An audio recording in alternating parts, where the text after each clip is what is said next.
Welcome to the Huberman Lab podcast, where we discuss science and science-based tools for everyday life.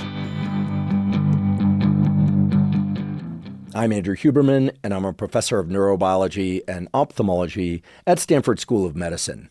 My guest today is Dr. Poppy Crum.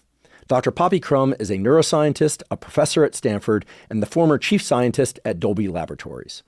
Her work focuses on how technology can accelerate neuroplasticity in learning and generally enrich our life experience. You've no doubt heard about and perhaps use wearables and sleep technologies that can monitor your sleep, tell you how much slow wave sleep you're getting, how much REM sleep, and technologies that can control the temperature of your sleep environment and your room environment.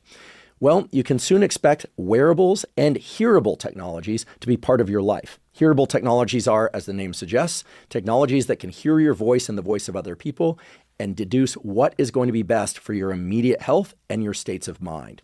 Believe it or not, these technologies will understand your brain states, your goals, and it will make changes to your home and working and other environments so that you can focus better, relax more thoroughly, and connect with other people on a deeper level. As Poppy explains, all of this might seem kind of space age and maybe even a little aversive or scary now, but she explains how it will vastly improve life for both kids and adults, and indeed increase human-human empathy. During today's episode, you'll realize that Poppy is a true out-of-the-box thinker and scientist. She has a really unique story. She discovered she has perfect pitch at a young age. She explains what that is and how that shaped her worldview and her work. Poppy also graciously built a zero-cost step-by-step protocol for all of you. It allows you to build a custom AI tool to improve at any skill you want and to build better health protocols and routines. I should point out that you don't need to know how to program in order to use this tool that she's built. Anyone can use it, and as you'll see, it's extremely useful. We provide a link to it in the show note captions. Today's conversation is unlike any that we've previously had on the podcast. It's a true glimpse into the future, and it also points you to new tools that you can use now to improve your life. Before we begin, I'd like to emphasize that this podcast is separate from my teaching and research roles at Stanford. It is, however, part of my desire and effort to bring zero cost to consumer information about science and science-related tools to the general public. In keeping with that theme, today's episode does include sponsors. And now for my conversation with Dr. Poppy Crum. Dr. Poppy Crum, welcome. Thanks, Andy. It's great to be here. Great to see you again. We should let people know now, we were graduate students together. But that's not why you're here. You're here because you do incredibly original work. You've worked in so many different domains of technology, neuroscience, et cetera. Today, I want to talk about a lot of things, but I want to start off by talking about neuroplasticity, this incredible ability of our nervous systems to change in response to experience. I know how I think about neuroplasticity, but I want to know how you think about neuroplasticity. In particular, I want to know, do you think our brains are much more plastic than most of us believe? Like, can we change much more than we think? And we just haven't accessed the ways to do that? Or do you think that our brains are pretty fixed? And in order to make progress as a species, we're going to have to, create robots or something to do the work that we're not able to do because our brains are fixed. But let's start off by just getting your take on what neuroplasticity is and what you think the limits on it are. I do think we're much more plastic than we talk about or we realize in our daily lives. And just to your point about creating robots, the more we create robots, there's neuroplasticity that comes with using robots as humans when we use them in partnerships or as tools to accelerate our capabilities. So neuroplasticity, the way that where I resonate with it a lot is trying to understand, and this is what I've done a lot of in my career, is thinking about building and developing technologies, but with an understanding of how they shape our brain. Everything we engage with in our daily lives, whether it's the statistics of our environments and our context, or the technologies we use on a daily basis, are shaping our brains in ways through neuroplasticity. Some more than others. Some we know as we age are very dependent on how attentive and engaged we are, as opposed to passively just consuming and changing. But we are in a place where everyone, I believe, needs to be thinking more about how the technologies they're using, especially in the age of AI and immersive technologies, how they are shaping, or architecting our brains as we move forward. You go to any Neuroscience 101 medical school textbook, and there's something, you'll see a few pages on something called the Homunculus. Now, what is the homunculus? It's a data representation, but it'll be this sort of funny-looking creature when you see it. But that picture of this sort of distorted human that you're looking at is really just a data representation of how many cells in your brain are coding and representing information for your sense of touch, right? And that image, though, and this is where things get kind of funny, that image comes from Wilder Penfield back in the 40s. He recorded somatosensory cells of patients just before they were to have surgery for epilepsy and such. And since we don't have pain receptors in our cortex, he could have this awake human and be able to touch different parts of their brain and ask them to report what sensation they felt on their bodies. And so he mapped that part of their cortex, and then that's how we ended up with the homunculus. And you'll see, it'll have bigger lips, it'll have, smaller parts of your back in the areas where you just don't have the same sensitivities. Well, fast forward to today. When you look at that homunculus, one of the things I always will ask people to think about is, what's wrong with this image? This is an image from 1940 that is still in every textbook. And any Stanford student will look at it and they'll immediately say, well, the thumb should be bigger because we do this all day long. And I've got more sensitivity in my fingers because I'm always typing on my mobile device, which is absolutely true. Or maybe they'll say something like, well, the ankles are the same size and we drive cars now a lot more than we did in the 40s. Or maybe if I live a different part of the world, I drive on one side versus the other. And in a few years, we probably won't be driving and those resources get optimized elsewhere.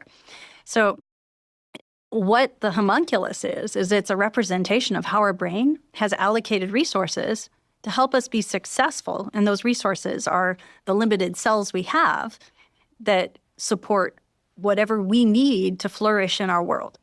And the beauty of that is when you develop expertise, you develop more support, more resources go to helping you do that thing, but they also get more specific. They develop more specificity so that, I might have suddenly a lot more cells in my brain devoted to helping me. I'm a violinist and my left hand, my right hemisphere, on my somatosensory cortex, I'm going to have a lot more cells that are helping me, feel my fingers and the tips of everything so that I can, be fluid and more virtuosic. But that means I have more cells, but they're more specified. They're giving me more sensitivity. They're giving me more data that's differentiated. And that's what my brain needs, and that's what my brain's responding to. And so when we think about that, my practice as a musician versus my practice playing video games, all of these things influence our brain and influence our plasticity. Now, where things get kind of interesting to me and sort of my obsession on that side is every time we engage with a technology, it's going to shape our brain, right? It's both, our environments, but our environments are changing. Those are shaping who we are. I think you can look at people's hearing thresholds and predict what city they live in. Really? Absolutely, yes. Can you just briefly explain why hearing that would thresholds be? And why that would be? I mean, I was visiting the city of Chicago a couple of years ago. Beautiful city, Yeah. Amazing food, love the people. Very loud city, wide downtown streets, not a ton of trees compared to what I'm used to. And I was like, wow, it's really loud here. And I grew up in the suburbs, got out as quickly as I could. Yeah. Don't like the suburbs, sorry. Suburb dwellers, not for me. I like the wilderness and I like cities. But you're telling me that you can actually predict people's hearing thresholds for loudness simply based on where they were raised or where they currently live? In part, it can be both, right? Because cities have sonic imprints, types of noise, things that are very, very loud cities, but also what's creating that noise, right? That's often unique. The inputs, the types of vehicles, the types of density of people, or even the construction in those environments. It is changing what noise exists. That's shaping, people's hearing thresholds. At the lowest level, it's also shaping their sensitivities. If you're used to hearing, certain animals in your environment and they come with, you should be heightened to a certain response in that, you're going to develop increased sensitivity to that, right? Whereas if it's really abnormal, I hear chickens. I have a neighbor who has chickens in the city. But roosters too? Yes. Okay. I grew up near a rooster.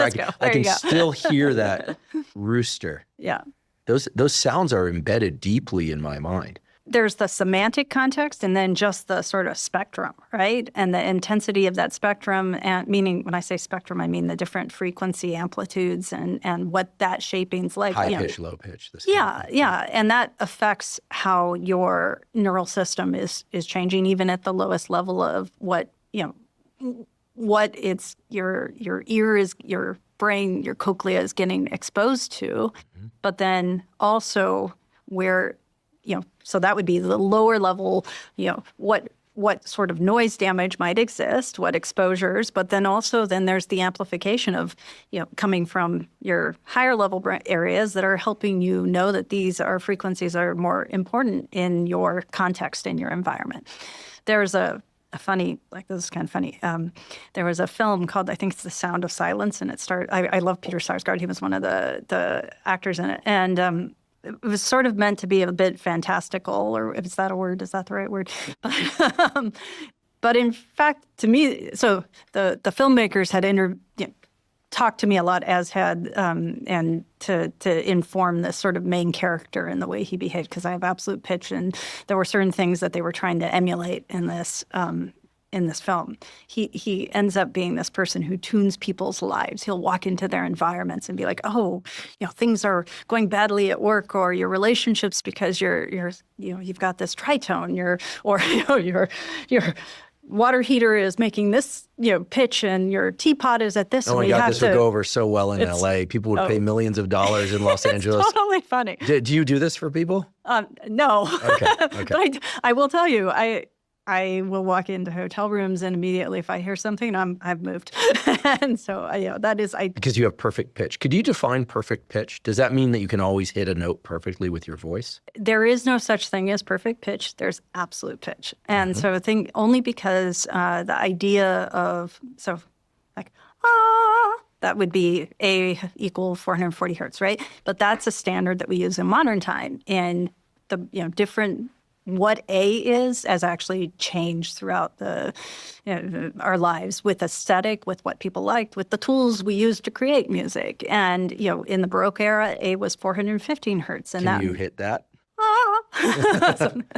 And in any case, so that's why it's absolute, because, guess what? As my basilar membrane gets more rigid as I might age, or my temporal processing slows down, my brain's going to still think I'm singing 440 hertz, but it might not be. Basilar membrane is a portion of the internal ear that converts sound waves into electrical signals, right? Yeah. Okay, fair enough. Well, I'm talking to an auditory physiologist it moves the here. hair cells that help. Right. Yeah. I teach auditory physiology, but I want to just make sure, because I'm sitting across from an expert.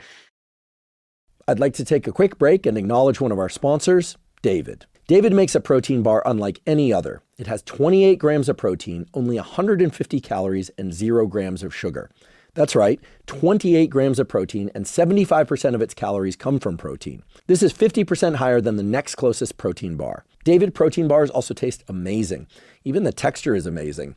My favorite bar is the chocolate chip cookie dough, but then again, I also like the new chocolate peanut butter flavor and the chocolate brownie flavored. Basically, I like all the flavors a lot. They're all incredibly delicious. In fact, the toughest challenge is knowing which ones to eat on which days and how many times per day.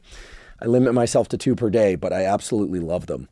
With David, I'm able to get 28 grams of protein in the calories of a snack, which makes it easy to hit my protein goals of 1 gram of protein per pound of body weight per day, and it allows me to do so without ingesting too many calories. I'll eat a David protein bar most afternoons as a snack, and I always keep one with me when I'm out of the house or traveling. They're incredibly delicious, and given that they have 28 grams of protein, they're really satisfying for having just 150 calories. If you'd like to try David, you can go to davidprotein.com/Huberman. Again, that's davidprotein.com/Huberman. Today's episode is also brought to us by Helix Sleep. Helix Sleep makes mattresses and pillows that are customized to your unique sleep needs.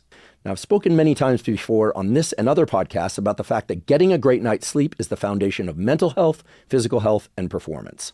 Now, the mattress you sleep on makes a huge difference in the quality of sleep that you get each night. How soft it is or how firm it is all play into your comfort and need to be tailored to your unique sleep needs. If you go to the Helix website, you can take a brief 2-minute quiz, and it will ask you questions such as, do you sleep on your back, your side, or your stomach? Do you tend to run hot or cold during the night? Things of that sort. Maybe you know the answers to those questions, maybe you don't. Either way, Helix will match you to the ideal mattress for you. For me, that turned out to be the Dusk mattress. I started sleeping on a Dusk mattress about 3.5 years ago, and it's been far and away the best sleep that I've ever had.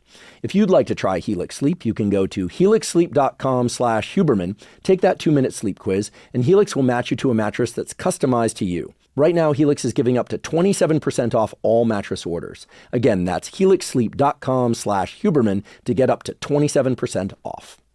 Okay, so our brains are customized to our experience. Yeah. Especially our childhood experience, but also our adult experience. Yes. You mentioned the homunculus, this representation of the body surface, and you said something that I just have to pick up on and ask some questions about, which is that this hypothetical Stanford student, could be any student anywhere, says, wait, nowadays we spend a lot of time writing with our thumbs and thinking as we write with our thumbs and emoting, right? I mean, when we text with our thumbs, we're sometimes involved in an emotional exchange. Yeah. My question is this. The last 15 years or so have represented an unprecedented time of new technology integration, right? I mean, the smartphone, texting. And when I text, I realized that I'm hearing a voice in my head as I text, which is my voice, because if I'm texting outward, I'm sending a text. But then I'm also internalizing the voice of the person writing to me if I know them. But it's coming through filtered by my brain, right? So it's like, I'm not trying to microdissect something here for the sake of microdissection, but the conversation that we have by text, it's all happening in our own head. But there are 2 or more players. Group text was too complicated to even consider right now. But what is that transformation really about? Previously, I would write you a letter, I would send you a letter, or I'd write you an email, I'd send you an email. And so the process was really slowed. Now you can be in a conversation with somebody that's really fast, back and forth, right? Some people can type fast, you can email fast, but nothing like what you can do with text, right? I can even know when you're thinking because it's ... or you're writing, right? And so is it possible that we've now allocated an entire region of the homunculus or of some other region of cortex, brain, to conversation that prior to 2010 or so, the brain just was not involved in conversations of any sort? In other words, we now have the integration of writing with thumbs, that's new, hearing our own voice, hearing the hypothetical voice of the other person at the other end, and doing that all at rapid speed. Are we talking about like a new brain area, or are we talking about using old brain areas and just trying to find and push the overlap in the Venn diagram? Because I remember all of this happening very quickly and very seamlessly. I remember like texting showed up and it was like, all right, well, it's a little slow, a little clunky. Pretty soon it was autofill. Pretty soon it was learning us. Now we can do voice recognition, and it's people pick this up very fast. So the question is, are we taking old brain areas and combining them in new ways? Or is it possible that we're actually changing the way that our brain works fundamentally in order to be able to carry out something as what seems to be nowadays trivial, but as basic to everyday life as texting? What's going on in our brain? We aren't developing new resources. We've got the same cells that are, there's neurogenesis, of course, but it's how those are getting allocated. And just one quick comment from what we said before when we talk about the homunculus. The homunculus is an example of a map in the brain, a cortical map. And maps are important in the brain because they, allow cells that need to interact to give us specificity, to make us fast, to have, tight reaction times and things, because you got shorter distance and things that belong together. And also, there's a lot of motility in terms of, what those cells respond to, potentially dependent on our input. So the homunculus might be one map, but there are maps all over our brain. And those maps still have a lot of cross input. So what you're talking about is, are you having areas where we didn't used to allocate and differentiate in the specificity of what those cells were doing that are now quite related to the different ways my brain is having to interpret a text message, and the subtlety and the nuance of that actually now I get faster at, I have faster reaction times, I also have faster interpretations.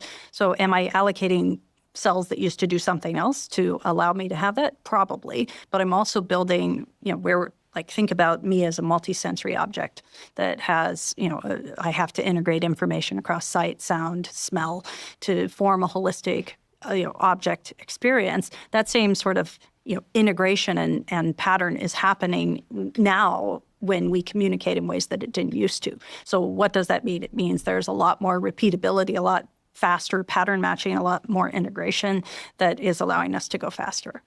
I completely agree. I feel like there's an entire generation of people who grew up with smartphones for which it's just part of life. I think one of the most impactful statements I ever heard in this general domain was, I gave a talk down at Santa Clara University one evening to some students.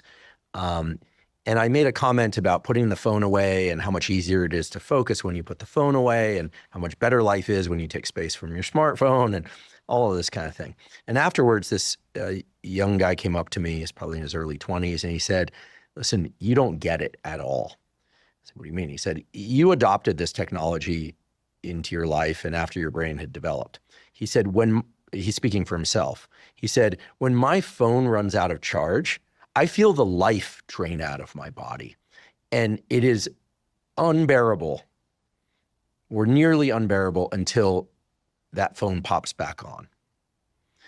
And then I feel life return to my body, and it's because I can communicate with my friends again. I don't feel alone.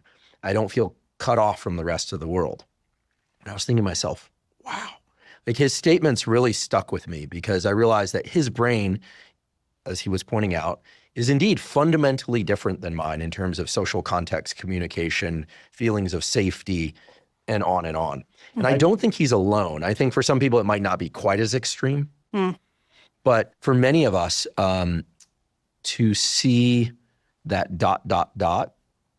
in the midst of a conversation where we really want the answer to something, or it's an emotionally charged conversation, can be a very intense human experience. That's interesting. So we've sped up the rate that we transfer information between one another. But even about trivial things, it doesn't have to be an argument or is it stage 4 cancer or is it benign, right? Like those are extreme conditions, right? Are they alive? Are they dead? Did they find him or her, or did they not? Those are extreme cases. But there's just the everyday life of, and I notice this, like if I go up the coast sometimes, or I'll go to Big Sur and I will intentionally have time away from my phone. It takes about an hour or two, or maybe even a half day, to really drop into the local environment where you're not looking for stimulation coming in through the smartphone. And I don't think I'm unusual in that regard either. So I guess the question is, do you think that the technology is good, bad, neutral, or are you agnostic as to how the technologies are shaping our brain? It goes in lots of different directions.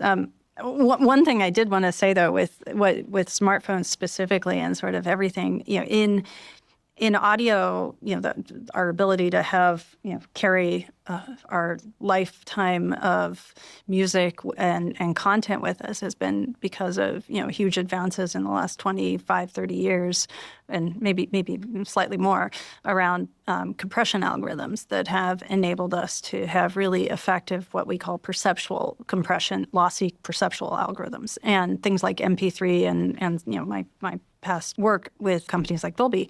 But whenever you're talking about what's the goal of content compression algorithms, it's to translate the entirety of the experience, the entirety of a signal in, with a lot of the information removed, right? But in intelligent ways. When you look at the way someone is communicating with acronyms and the shorthand that the next generations use to communicate, it is such a rich communication, even though they might just say LOL. I mean, it's like, or they might, it's actually a lossy compression that's triggering a huge cognitive experience, right? Can you explain lossy for people who might not be familiar with it? Lossy means that in your encoding and decoding of that information, there is actually information that's lost when you decode it. But hopefully that information is not impacting the perceptual experience. Imagine I have, a song and I want to represent that song. I could take out, to make my file smaller, I could take out every 500 milliseconds of that, and it would sound really horrible, right?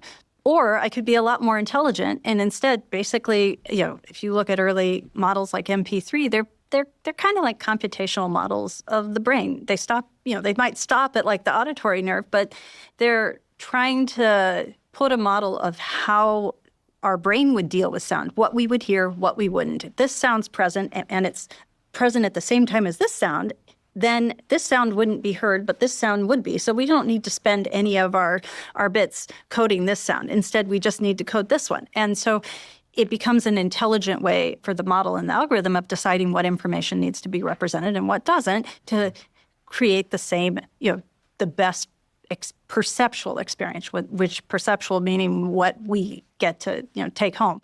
I think one of the things that's important then, why I think whenever I used to have to teach some of what it means to represent a rich experience with minimal data, you think with minimal information, some of the acronyms that exist in like mobile texting, they've taken on a very rich life in LOL, internal OMG. life. Yeah, well, those are simplistic ones, but I think people can have communication now that we can't understand entirely.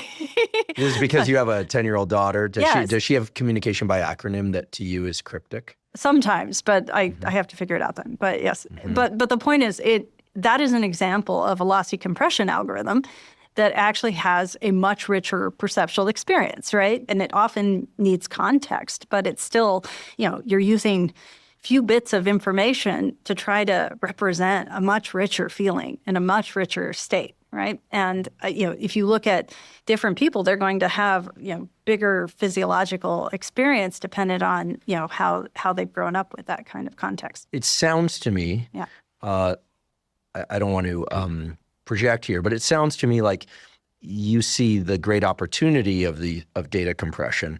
Like, let's just stay with the use of acronyms in texting. That's a vast data compression compared to the kind of speech and direct exchange that people engaged in 30 years ago. So there's less data being exchanged, but the experience is just as rich, if not more rich, is what you're saying, which implies to me that you look at it as generally neutral to benevolent. Like, it's good. It's just different. I'm coming up on 50 in a couple months, and as opposed to somebody saying, well, when I was younger, we'd write our boyfriend or girlfriend a letter. I would actually write out a birthday card. I would you'd have a face-to-face conversation, and you've got this younger generation that are saying, yeah, whatever, this is like what we heard about. I used to trudge to school in the snow kind of thing. It's like, well, we have heated school buses now, and we've got driverless cars. So I think this is important and useful for people of all ages to hear that the richness of an experience can be maintained, even though there are data or some elements of the exchange are being completely removed. Absolutely, but it's maintained because of the neural connections that are built in those individuals, right? And that generation. I always think of, and the nervous system likes to code along a continuum, but like yum, yuck, or meh. Like, do you think that a technology is kind of neutral? Like, yeah, you lose some things, you gain some things. Or do you think like this is bad? These days we hear a lot of AI fear. We'll talk about that. Or you hear also people who are super excited about what AI can do, what smartphones can do. I mean, some people like my sister and her daughter love smartphones because they can communicate. It gives a feeling of safety at a distance. Like quick communications are easier. It's hard to sit down and write a letter. She's going off to college soon. So the question is like, how often will you be in touch? It raises expectations about frequency, but it reduces of contact, but it reduces expectations of depth. Because you can do like hey, I was thinking about you this morning, and that can feel like a lot. But a letter, if I sent a letter home, during college to my own, like, hey, was thinking about you this morning. Love, Andrew. They'd be like, okay, like, I don't know how that would be. They'd be like, well, that didn't take long, right? So I think that it's a seesaw, You get more frequency, and then it comes with different levels of, expectation on those. And my daughter's at camp right now, and we were only allowed to write letters for 2 weeks. Handwritten letters. Handwritten letters. How did that go over? It's happening. I mean, I lost their home in a flood years ago. And one of the only things I saved out of the flood, which is this, and I just brought these back because I got them from my brother, is they're this communication between one of my ancestors, during the Civil War, like they were courting, and that was all saved, these letters back and forth between the women. And, and it's, with these, it's like 1865. And you have those letters? I do. Wow. I had them in my computer bag until I flew up here. And, but, they were on parchment. And even though they went through a flood, they didn't run. And it's this very different era of communication. And it's wonderful to have that preserved because that doesn't translate right through and without that history. In any case, I am a huge advocate for integration of technology, but for me, the world is data. And I do think that way. It's, and I look at the way my daughter behaves. I'm like, okay, well, what data is coming in? And it's like, and why did she, respond that way? And there's an example I can give, but you think we were talking about neuroplasticity. It's like we are the creatures of sort of three things. One is, our sensory systems, how they've evolved, and be it by the intrinsic noise that is degrading our sensory receptors, or the external strain. My brain is going to have access to about the same amount of information as someone with hearing loss if I'm in a very noisy environment. And so suddenly you've induced, you've compromised the data I have access to. And then also our sort of experientially established priors, right? Our priors being, if you think about the brain as sort of a Bayesian model, things aren't always deterministic for us like they are for some creatures. Our brain's having to take data and make decisions about it and respond to it. Which is Bayesian. We should just explain for people. Deterministic would be input A leads to output B. Yeah. Bayesian it depends on the statistics of what's happening externally and internally. Yeah. These are probabilistic models. Like there's a likelihood of A becoming B, or there's a likelihood of A driving B, but there's also a probability that A will drive C, D, or F. Absolutely. And, and we should get into, some of the things that make us the most effective in our environments and just in interacting in the world is how fast and effective we are with dealing with those probabilistic, situations. Those things where your brain, it's like probabilistic inference is a great indicator of success in an environment. And be it a work environment, be it just, walking down the street. And how do we deal with this like data that doesn't just tell us we have to go right or left, but there's a lot of different inputs, and it's our sort of situational intelligence in the world. And we can break that down into a lot of different ways. In any case, we are the products of our sensory systems, our experience, our priors, which are the statistics and data we've had up until that moment that our brain's using to weight how it's going to behave in the decisions it makes, but also then our expectations, the context of that, that have shaped where we are. Mm-hmm. And so there's this funny story, like my daughter, when she was 2.5, we're in the planetarium at the Smithsonian, and we're watching, I think, a typical film you might watch in a planetarium. We started in LA, zoom out on our way to the sun, and we pass that sort of, quintessential NASA image of the Earth. And it's totally dark and silent, and my daughter, as loud as she possibly could, yells, "Minions." And I'm like, what's going on? I'm like, oh, yes, of course. Her experientially established prior of that image is coming from the Universal logo. And, she never, that says Universal. Yeah, no, I love it. It was totally valid. But it was this very, honest and true part of what it is to be human. Like each of us is experiencing very different, having very different experiences of the same physical information. And we need to recognize that, but it is driven by our exposures and our priors and our sensory systems. It's sort of that trifecta.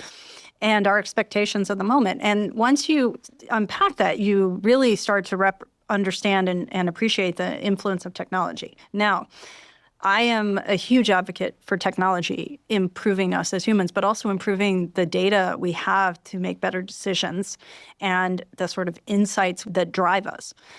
At the same time, I think sometimes we're penny wise, pound foolish with how we use technology, and the quick things that make us faster can also make us dumber and take away our cognitive capabilities. And, where you'll end up with those that are using the technologies might be to write papers all the time, or maybe, and we can talk about that more, are putting themselves in a place where they are going to be compromised trying to do anything without that technology, and also in terms of their learning of that data, that information.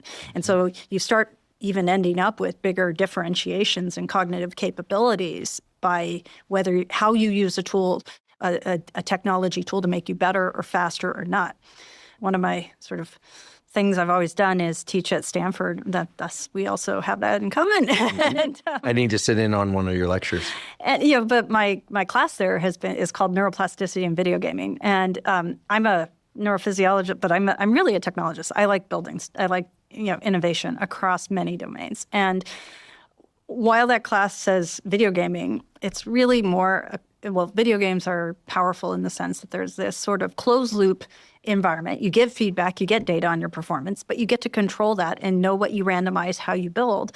And what our aim is in that class is to build technology and games with an understanding of the neural circuits you're impacting and what you want to train. I'll have students that are musicians. I'll have students that are computer scientists. I'll have students that are, some of Stanford's top athletes. I've had a number of their top athletes go through my course. And it's always focused on, okay, there's some aspect of human performance I want to dissect, and I want to really amplify the sensitivity or the access to that type of learning in a closed loop way. Just for anyone that isn't familiar with the role, the history of gaming in the neuroscience space, there's been some great papers in the past. Take a gamer versus a non-gamer, just to start with, someone self-identified. A typical gamer actually has what we would call more sensitive, and this is your domain, so you can counter me on this anytime, but contrast sensitivity functions. And like a contrast sensitivity function is ability to see edges and differentiation in a visual landscape, okay? They can see faster and they're more sensitive to that sort of differentiation. So then someone who says, I'm not a video game player or self-identifies that way. Because they've trained it. Yeah, right? They've trained it. Like a first-person shooter game, yeah. which I've played occasionally in an arcade or something like that. I didn't play a lot of video games growing up. I don't these days either. But a lot of it is based on contrast sensitivity, knowing is that a friend or foe? Are you supposed to shoot them or not? Yeah. You have to make these decisions very fast. Yeah. Like right on the threshold of what you would call like reflexive, like no thinking involved, but it's just rapid iteration and decision making, and then the rules will switch. Yeah. Right. Like suddenly you're supposed to turn other things into targets and other things into friends. You're spot on, because then you take someone that self-identified non-gamer, make them play 40 hours of Call of Duty, and now their contrast sensitivity looks like a video game player, and it persists. Go back, measure them a year later, but 40 hours of playing Call of Duty, and I see the world differently, not just in my video game. I actually have foundational shifts in how I experience the world that give me greater sensitivity to my situational awareness, my situational intelligence. In real life. Yeah, because that's a low-level processing capability. I love intersecting those when you can. But what's even, I think, more interesting is you also, and this was a great study by Alex Puget and Daphne DeBellier, where it's not just the contrast sensitivity. Let's go to that next level where we were talking about Bayesian, like probabilistic decisions where things aren't deterministic.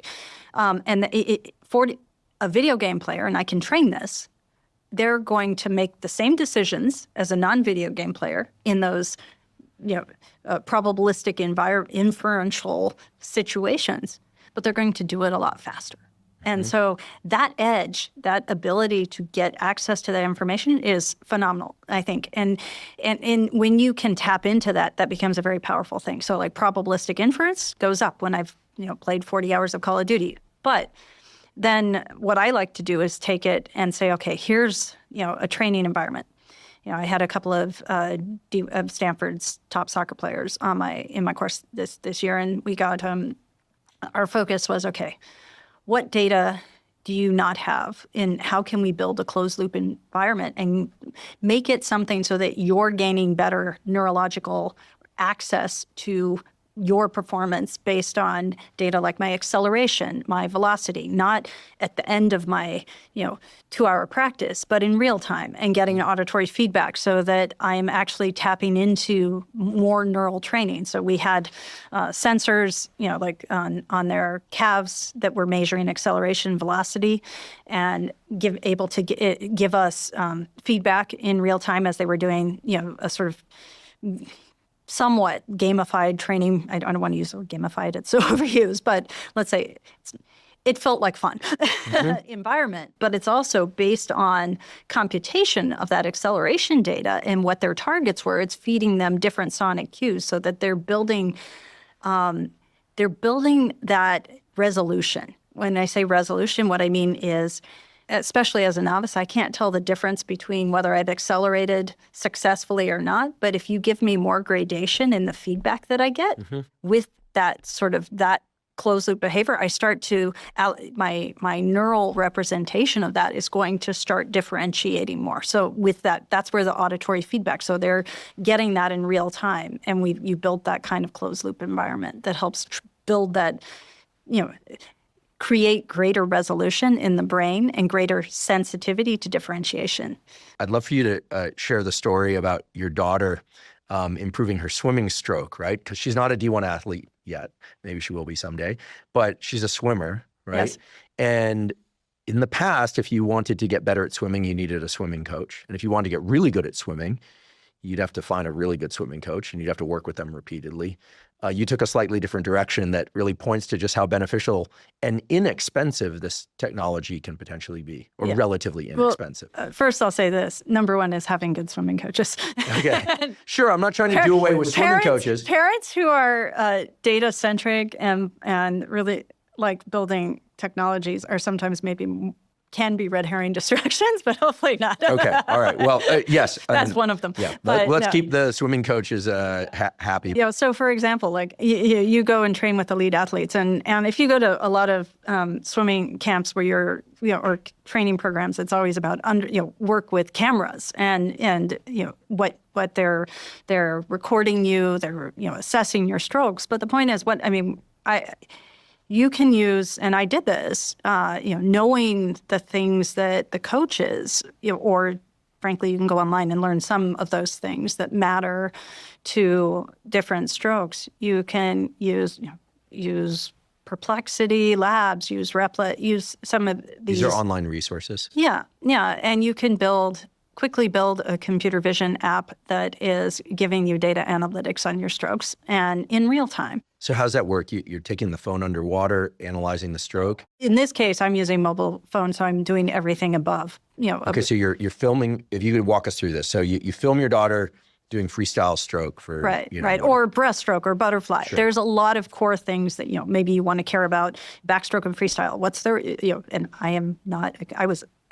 We used to run. Like, I know you're a good runner, but I'm a runner. I'm a rock climber, less a swimmer. But things like the roll or how high they're coming above the water. What's your what's your velocity on a? You can get actually very sophisticated once you have the data, right? And what's your velocity on entrance? How much? How far in front of your head is your arm coming in? How what is? Maybe there's again. Maybe there are things that are obvious, which is you want to know, how consistent are your strokes and your cadence across, the pool. So you don't just have your speed, you suddenly have access to what I would call, and you'll hear me use this a lot, better resolution, but also a lot more analytics that can give you insight. Now, important thing here is, my 10-year-old is not going to, I'm not going to go tell my 10-year-old that she needs to change her velocity on this head or stroke, but it gives me information that I can at least understand and help her know how something is going and how consistent she is on certain things that her coaches have told her to do. And what I love about the idea is, look, this isn't just for the ease of getting access to the type of data and information that would previously, and I mean, I do code in a lot of areas, but you don't have to do that anymore to build these apps. In fact, you shouldn't. You should leverage, AI for development of these types of tools. You tell AI to write a code so that it would analyze, trajectory jumping into the pool, how that could be improved if the goal is to swim faster. You'd use AI to build an app that would allow you to do that so that you would have then access to that, whatever the data is that you want to do. Yeah, so in that case, you're trying to do better stroke analytics and understand things as you move forward. You could do the same thing for running, for gait, you could do, in a work environment, you can understand a lot more about where vulnerabilities are, where weaknesses are. There are sort of two different places where I see this type of AI acceleration and tool building really having major impact. It's on sort of democratizing data, analytics, and information that would normally be reserved for the elite to everyone that's really engaged. And that has a huge impact on improving performance because that kind of data is really useful in understanding learning. Mm-hmm. It also has applications for when you're in a work environment and you're trying to better understand success in that environment in some process or skill of what you're doing.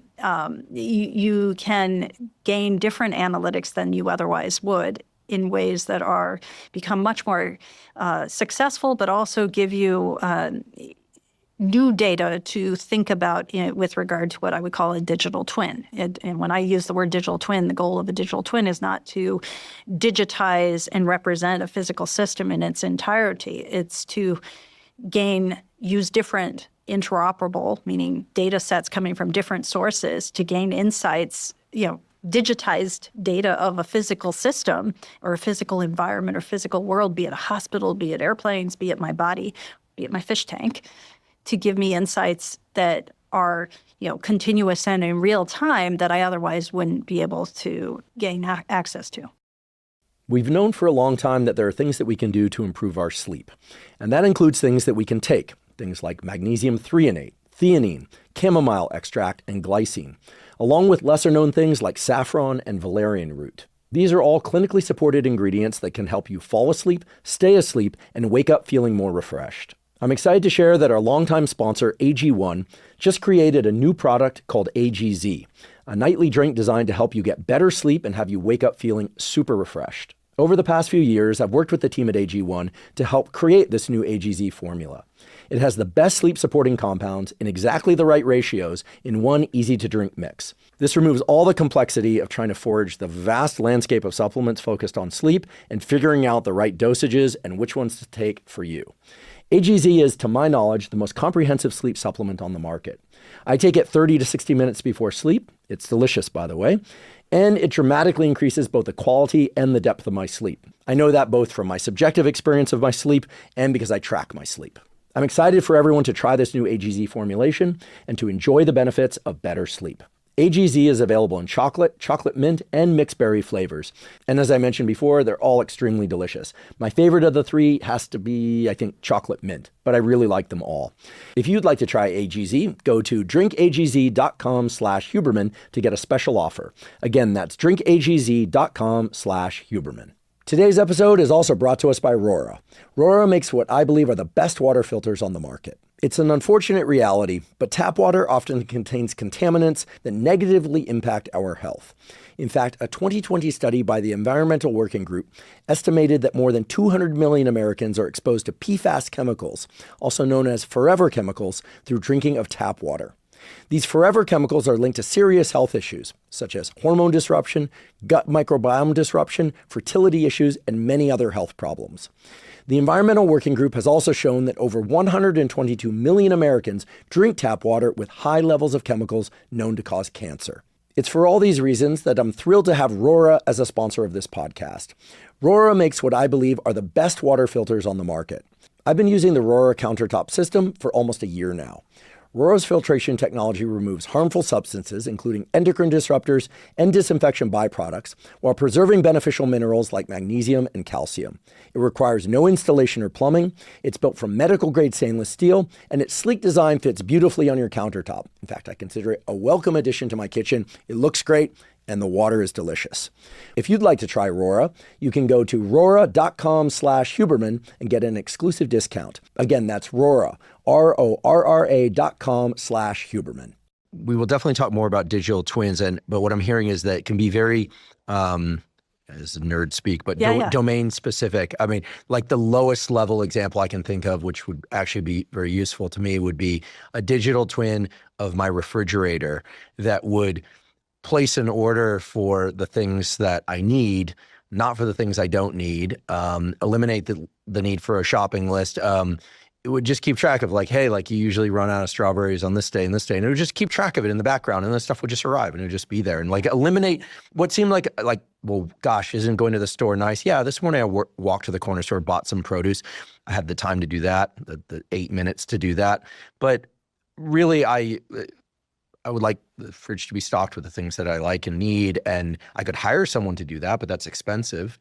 This could be done trivially and probably will be done trivially soon. And I don't necessarily need to even build an app into my phone. Yeah. So I like to think in terms of kind of lowest level, but highly useful and easily available now type technologies. There are a couple of areas, like when it comes to students learning information, we've heard that, AI, we've heard of AI generally as like this really bad thing, like, oh, they're just going to use AI to write essays and things like that.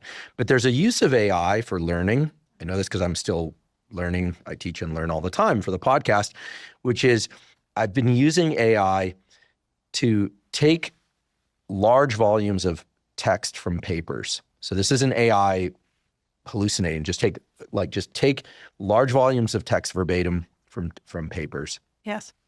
I've read those papers, literally printed them out, taken notes, et cetera. And then I've been using AI to design tests for me of what's in those papers. Because I learned, about eight months ago when researching a podcast on how to study and learn best, the data all point to the fact that when we self-test, yes, especially when we self-test away from the material, like when we're thinking, oh yeah, like what is the cascade of hormones driving the cortisol negative feedback loop? When I have to think about that on a walk, yes, as opposed to just looking it up, it's the self-testing that is really most impactful for memory, because most of memory is anti-forgetting.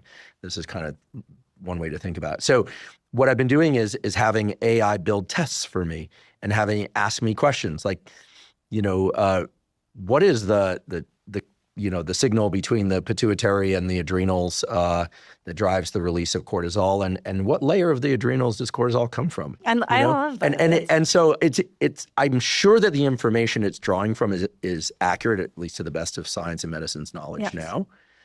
And it's just testing me, and it's learning. This is what's so incredible about AI, and I don't consider myself like extreme on AI technology at all.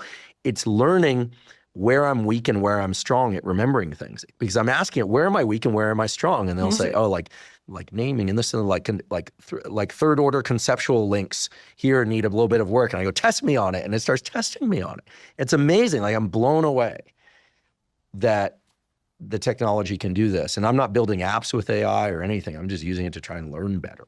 Whether you're building apps or you're building a tool, you're using it as a tool that's helping you optimize your cognition and find your weaknesses, but also give you feedback on your performance and accelerate your learning in this, right? Because that's the goal. But you're still putting in the effort to learn. And I think even the ways that I'm using it computer vision with mobile devices, AI is a huge opportunity and tool. That like using the cameras and the data that you've collected to, have much more sophisticated input is huge. But in both of those cases, you're shaping cognition. You're using data to enrich what you can know. And AI is just, incredibly powerful and a great opportunity in those spaces. The place where I think it is, and I sort of separate it into literally just two categories. Maybe that's too simplistic. Am I using, and this is true for any tool, not just AI, but am I using the tool, am I using the technology in a way to make me smarter about, and let me have more information and make me more effective, but also cognitively more effective, gain different insights? Or am I using it to replace a cognitive skill I've done before to be faster?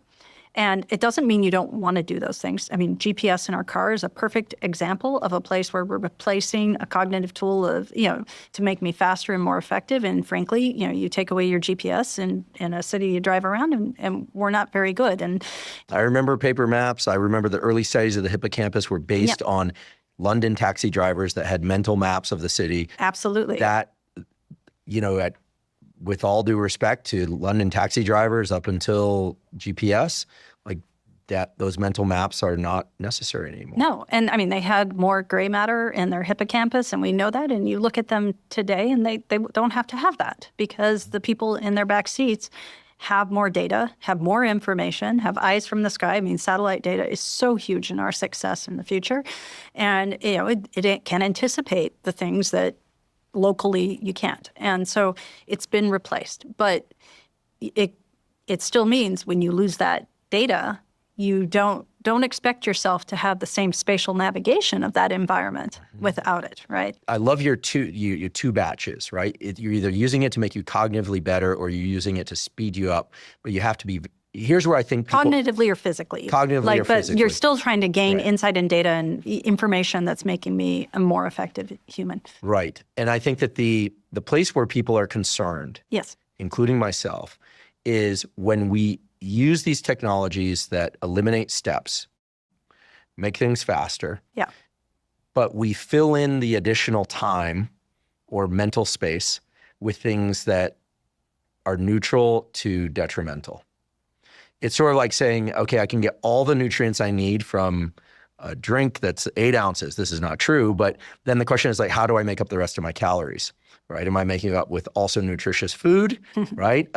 Let's just say that it keeps me at a neutral health status, or am I eating stuff that, because I need calories, that I'm not necessarily gaining weight, but I'm bringing in a bunch of bad stuff with those calories. It's sort of, in the mental version of this, things are sped up, but people are filling the space with things that are making them dumber in some cases. There was a recent paper from MIT that I actually, it is very much what I spend a lot of my time talking about, and thinking about. But could you describe that study? The upshot of the paper first was that there's a lot less mental process or cognitive process that goes on for people when they use LLMs to write papers, and they don't have the same transfer, and they don't really learn the information. Surprise, surprise. Just to briefly describe the study, even though it got a lot of popular press, it's MIT students writing papers using AI versus writing papers the old-fashioned way where you think and write. So there were 3 different categories. People who had to write the papers, just using their brain only. And that would be case 1. Case 2 would be I get to use search engines, which would be sort of a middle ground. Again, these are rough categories. And then a third would be I use LLMs to write my paper. And they're looking at, sort of what kind of transfer happened, what kind of, they were measuring neural response. So they were using EEG to look at neural patterns of across the brain to understand how much neural engagement happened during the writing of the papers and during the whole process. And then what they could do with that, what they knew about that information down the road. It's a really nice paper, so I don't want to diminish it in any way by summarizing it. But what I think is a really important upshot of that paper, and also just how we talk about it that I liked, was I talk a lot about cognitive load always. And you can measure cognitive load in the diameter of your pupil and body posture and how people are thinking. It's really how hard is my brain working right now. to solve a problem or just in my context. And there are a lot of different cues we give off as humans that tell us when we're under states of different load and cognitively, and whether we are aware of it or not.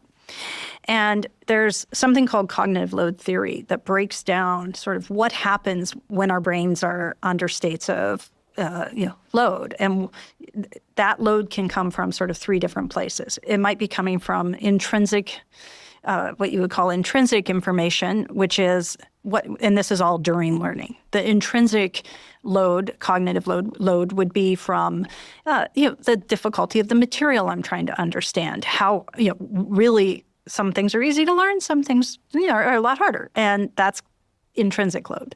Extraneous load would be the load that comes from how the information's presented. Is it poorly taught? Is it poorly organized? Or also even the environment. If I'm trying to learn something auditorily and it's noisy, that's introducing extraneous cognitive load, right? It's not the information itself, but it's because of everything else happening with that data. And then the third is germane cognitive load. And that's the load that is used in my brain to build mental schemas, to organize that information, to really develop a representation of what that information is that I'm taking in. And that germane cognitive load, that's the work, right? And if you don't have germane cognitive load, you don't have learning, really. And what they found is basically the germane cognitive load is what gets impacted most by using LLMs, which is, it's a very obvious thing. Like that's... Meaning you don't engage quite as high levels of germane cognitive load. Using LLMs, you're not engaging the mental effort to build cognitive schema, to build neural schemas and, sort of the mental representation of the information that you can interact with it later. And you have access to it later. And this is really important because without that, you won't be as intelligent on that topic, that's for sure, down the road. Let me give two examples. I have a doctor, I have a lawyer. And both of them use LLMs extensively for searches, or for building information. In one case, it's for patient aggregation of patient data. In another case, it's for history of case files, and that is the GPS that's happening in those spaces. And because those are the tools that are quickly adopted. Where you have someone that is maybe came from a different world, has learned that information, has gone and worked with data in a different way, their representation of that information is going to be better at extrapolation, it's going to be better at generalization, it's going to be better at seeing patterns that would exist.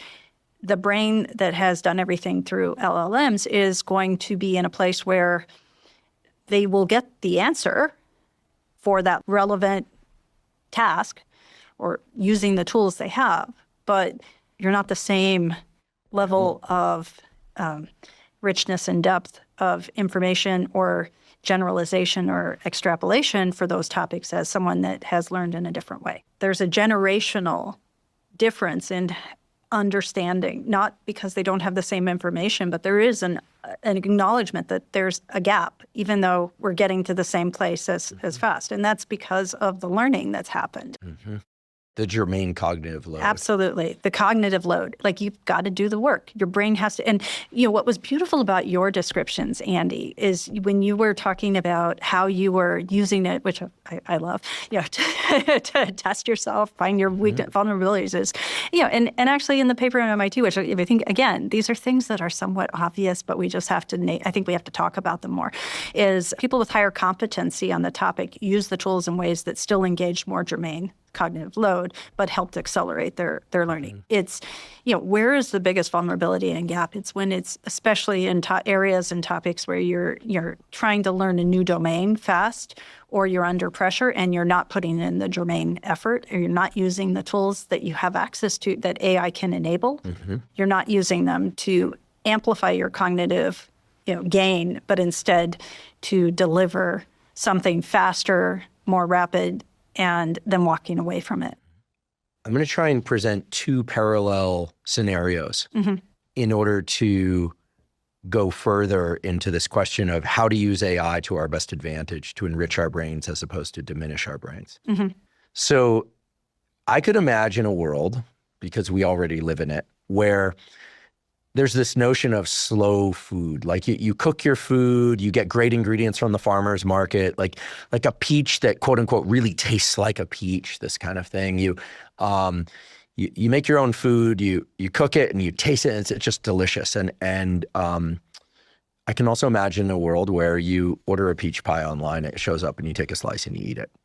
And you could take two different generations of people, maybe people that are currently now 50 or older and people that are 15 or younger. And the older generation would say, oh, isn't the peach pie that you made so much better? Like, these peaches are amazing. And I could imagine a real scenario where the younger person, 15 to 30, let's say, would say, like, I don't know, I actually really like the other pie. I like it just as well. And the older generation is like, this, like, what are you talking about? Like, this is how it's done. What's different? Well, sure, experience is different, et cetera. But from a neural standpoint, from a neuroscience standpoint, it very well could be that it tastes equally good to the two of them, just differs based on their experience, meaning that the person isn't lying. It's not like this kid, isn't as fine-tuned to taste. It's that their neurons acclimated to, like, what sweetness is and what contrast between sweet and saltiness is and what a peach should taste like. Because, damn it, they had peach gummies and that tastes like a peach, And so we can be disparaging of the kind of what we would call the lower level or diminished sensory input. Yeah. But it depends a lot on what those neural circuits were weaned on. Couple of comments. I love the peach pie example. Making bread is another example of that. And in the 90s, everyone I knew when they graduated from high school got a bread maker that was shaped like a box and created this like loaf of bread with a giant rod through it. And it was the graduation gift for many years. And you don't see those anymore.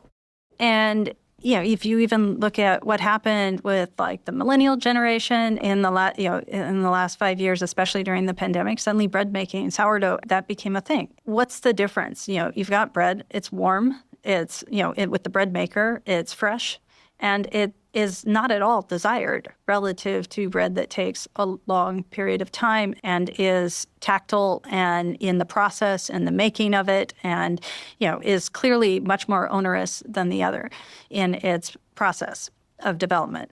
I think the key part is it's in the appreciation of the bread, the process is part of it. And that process is development of sort of the Germane knowledge and the commitment and connection to that humanness of development, but also the tactile commitment, the work that went into it is really appreciated in the same way that peach pie, for one, comes with that whole time series of data that wasn't just about my taste, but was also smell, also physical, also visual, and saw the process evolve and build a different prior going into that experience. And that is, I think, part of richness of human experience. Will it be part of the richness of how humans interact with AI?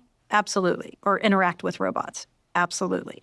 So it's what are the relationships we're building and how are they, how integrated are these tools, these, companions, whatever they may be in our existence, will shape us in different ways. What I am particularly, I guess, bullish on and excited for is the robot that optimizes my health, my comfort, my intent in my environment, in my be it in the cabin of a car, be it in my rooms, my spaces. So what would that look like? If you could you give me the lowest level example?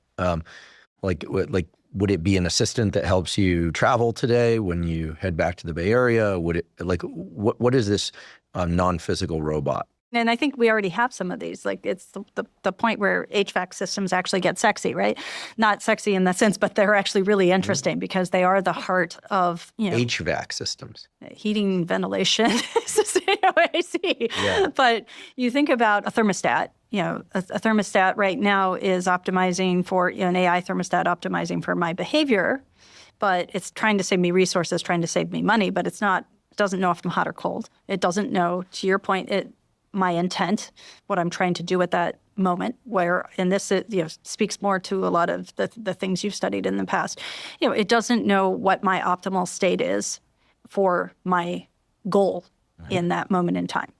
But it can very easily, frankly. It can talk to me, but it can also know how my state of my body right now and what is going, if it's 1 a.m. and I really need to work on a paper, my house should not get cold, but it also should be for me, it shouldn't. I know. For some people, it should. Yeah, my 8 Sleep mattress, which I love, love. And yes, they're a podcast sponsor, but I would use one. Anyone. It knows what temperature adjustments need to be made across the course of the night. I put in what I think it is best, but it's updating all the time now because it has updating sensors, like dynamically updating sensors.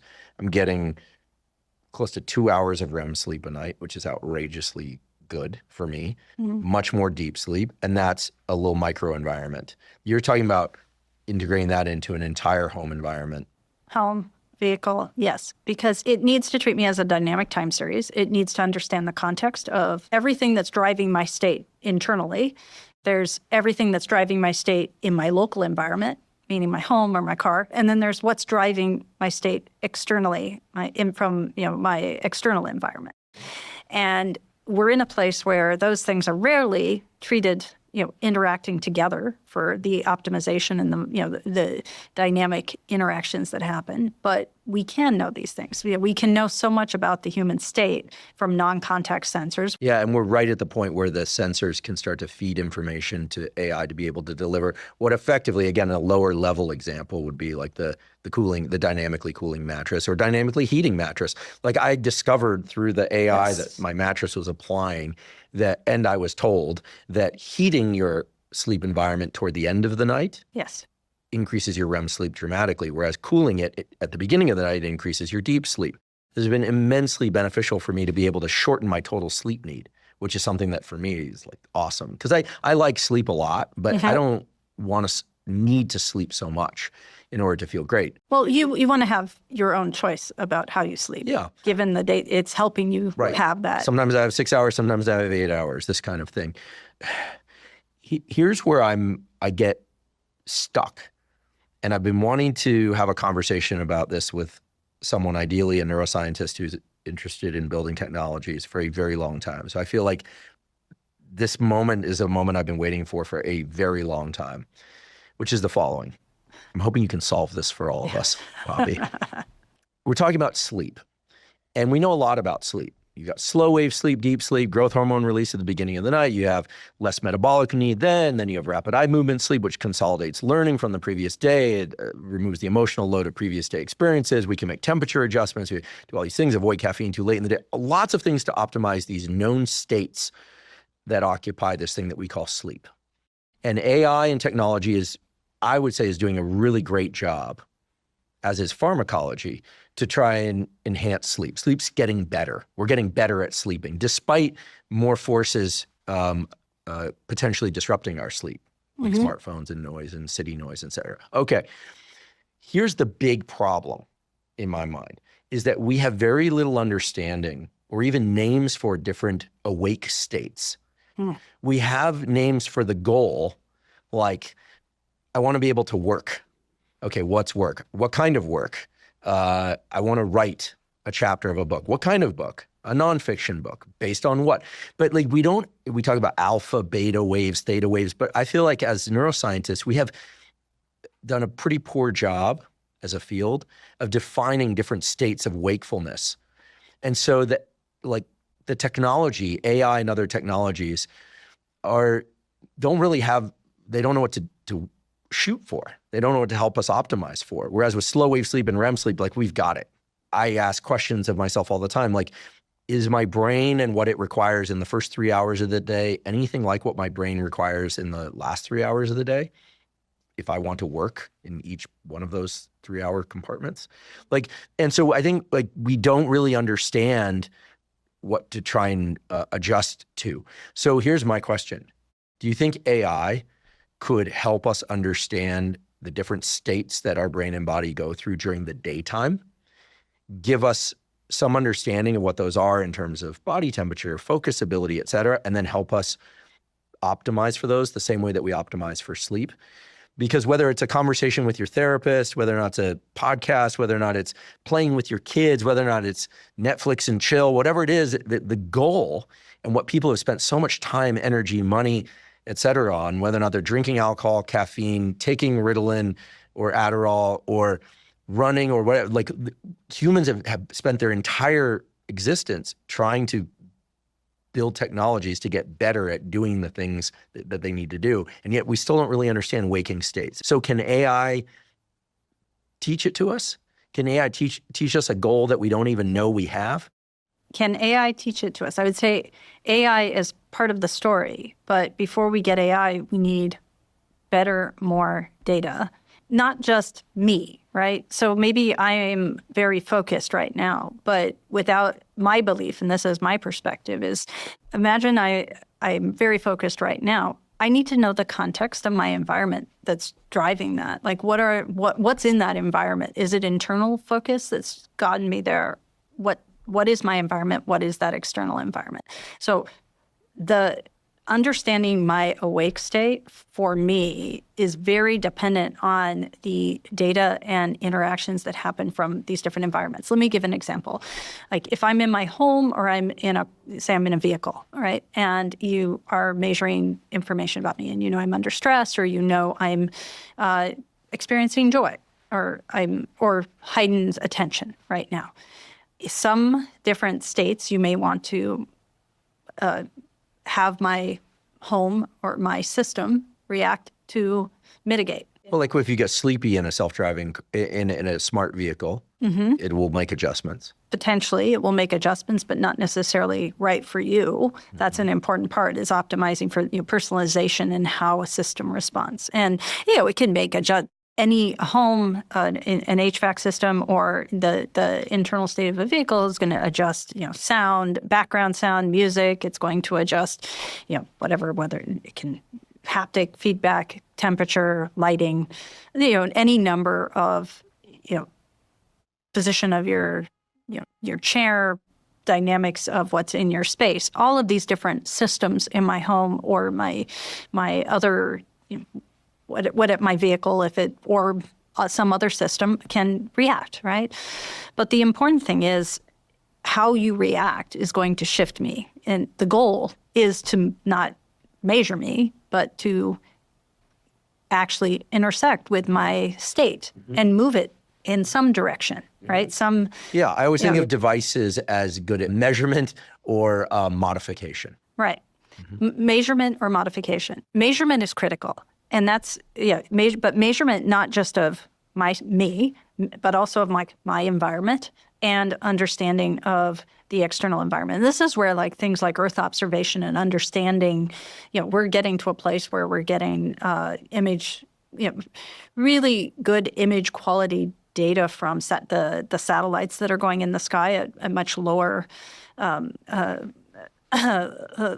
lower distances, so that you now have faster reaction times between technologies and the information they have to understand and be dynamic with them, right? Can you give me an example where that impacts everyday life? Are we talking about weather analysis? Sure. Weather predictions, car environment, things happening. And what about traffic? Why haven't they solved traffic yet, given all the knowledge of object flow and how to optimize for object flow? And we've got satellites that can basically look at traffic and open up roads dynamically, like change number of lanes. Why isn't that happening? The traffic problem gets resolved when you have autonomous vehicles in ways that don't have the human side of things. That gets resolved.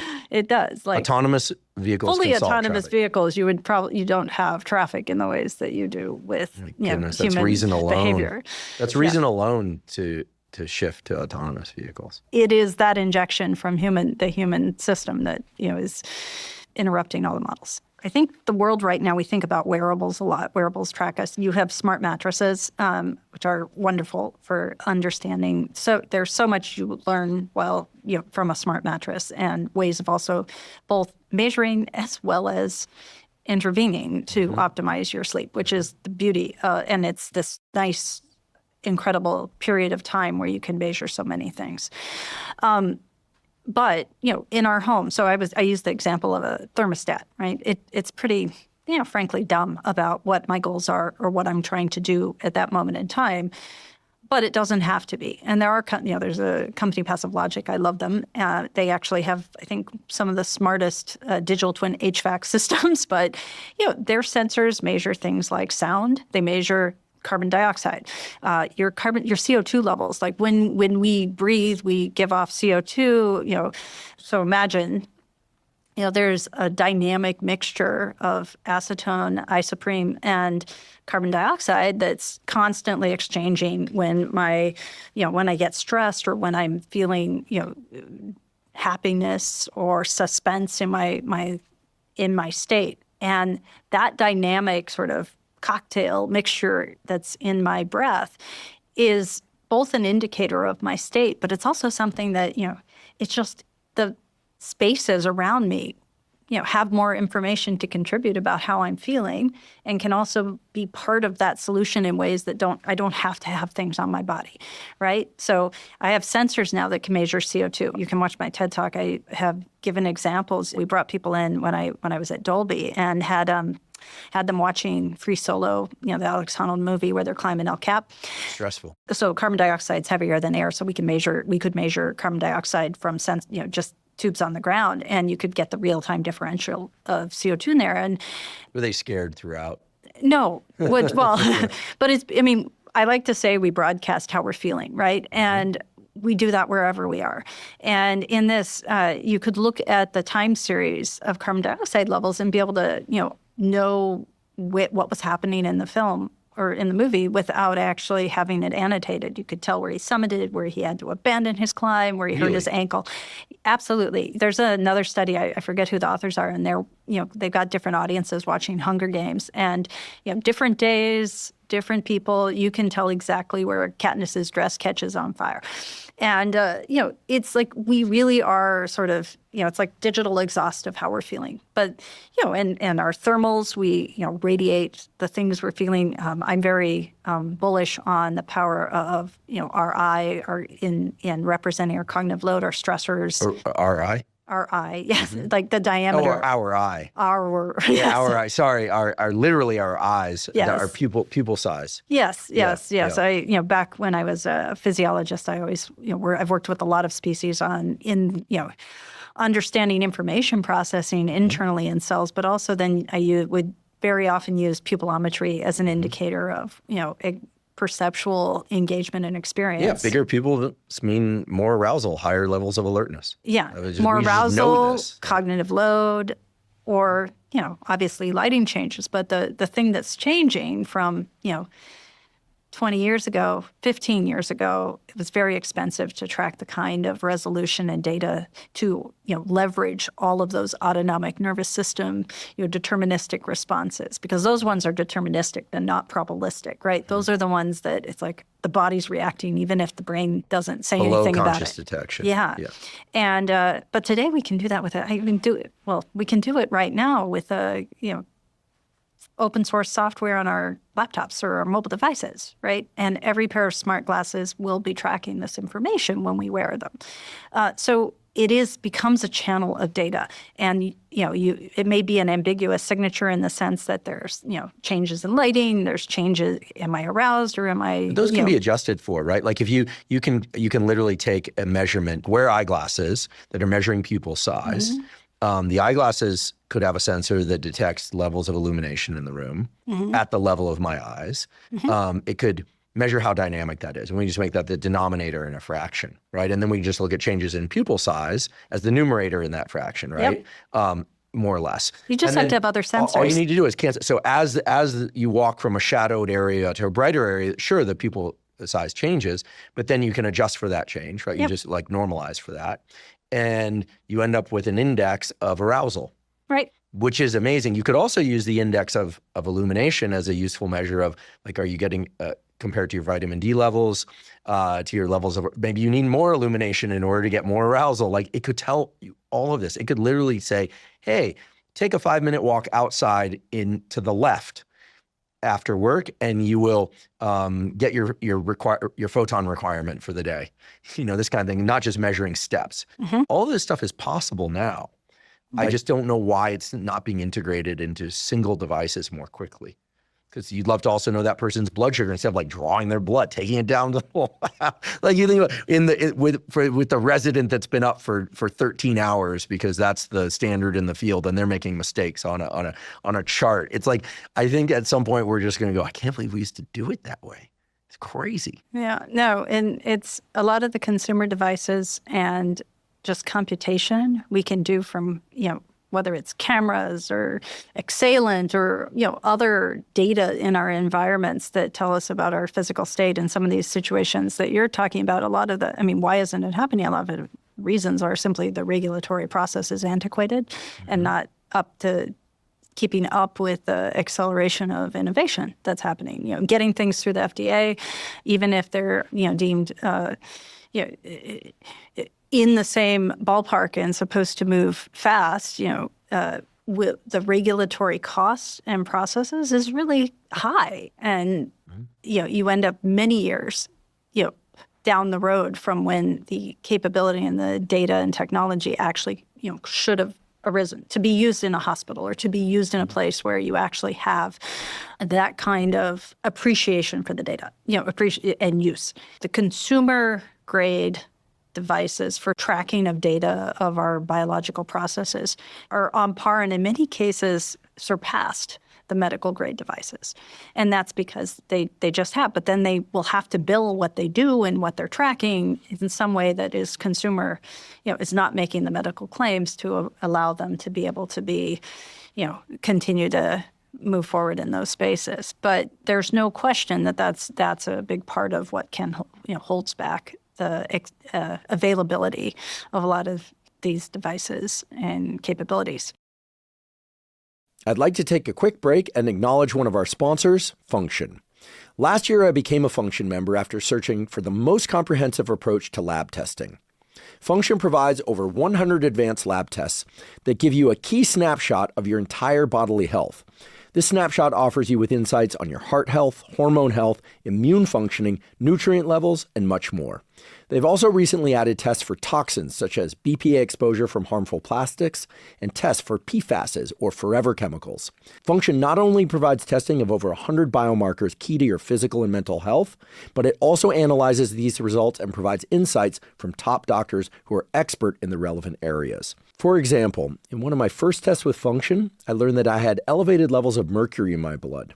Function not only helped me detect that, but offered insights into how best to reduce my mercury levels, which included limiting my tuna consumption. I'd been eating a lot of tuna, while also making an effort to eat more leafy greens and supplementing with NAC and acetylcysteine, both of which can support glutathione production and detoxification. And I should say, by taking a second Function test, that approach worked. Comprehensive blood testing is vitally important. There's so many things related to your mental and physical health that can only be detected in a blood test. The problem is blood testing has always been very expensive and complicated. In contrast, I've been super impressed by Function's simplicity and at the level of cost. It is very affordable. As a consequence, I decided to join their scientific advisory board, and I'm thrilled that they're sponsoring the podcast. If you'd like to try Function, you can go to functionhealth.com/Huberman. Function currently has a wait list of over 250,000 people, but they're offering early access to Huberman podcast listeners. Again, that's functionhealth.com/Huberman to get early access to Function.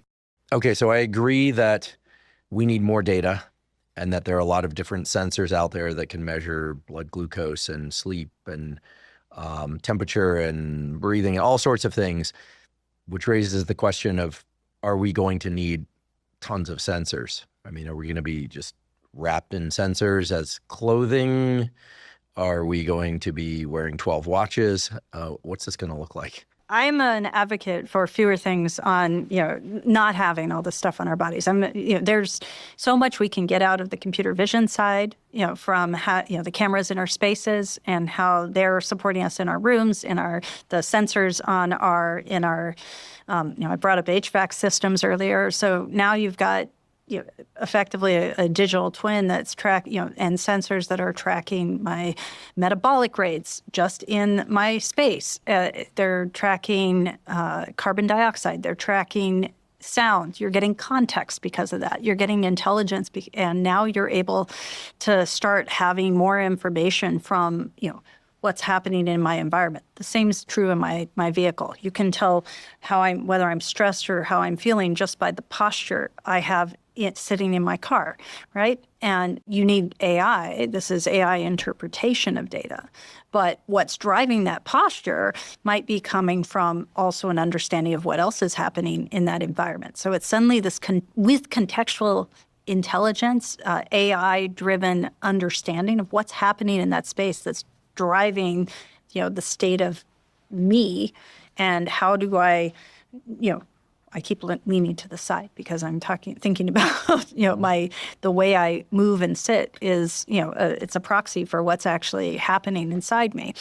And then you've also got data around me coming from my environment. What's happening, if I'm driving a car, or what's happening in my home, in my, in the weather, in not just threats that might be outside, in noise that's happening not inside the space, but things that give context to have more intelligence with the systems we have.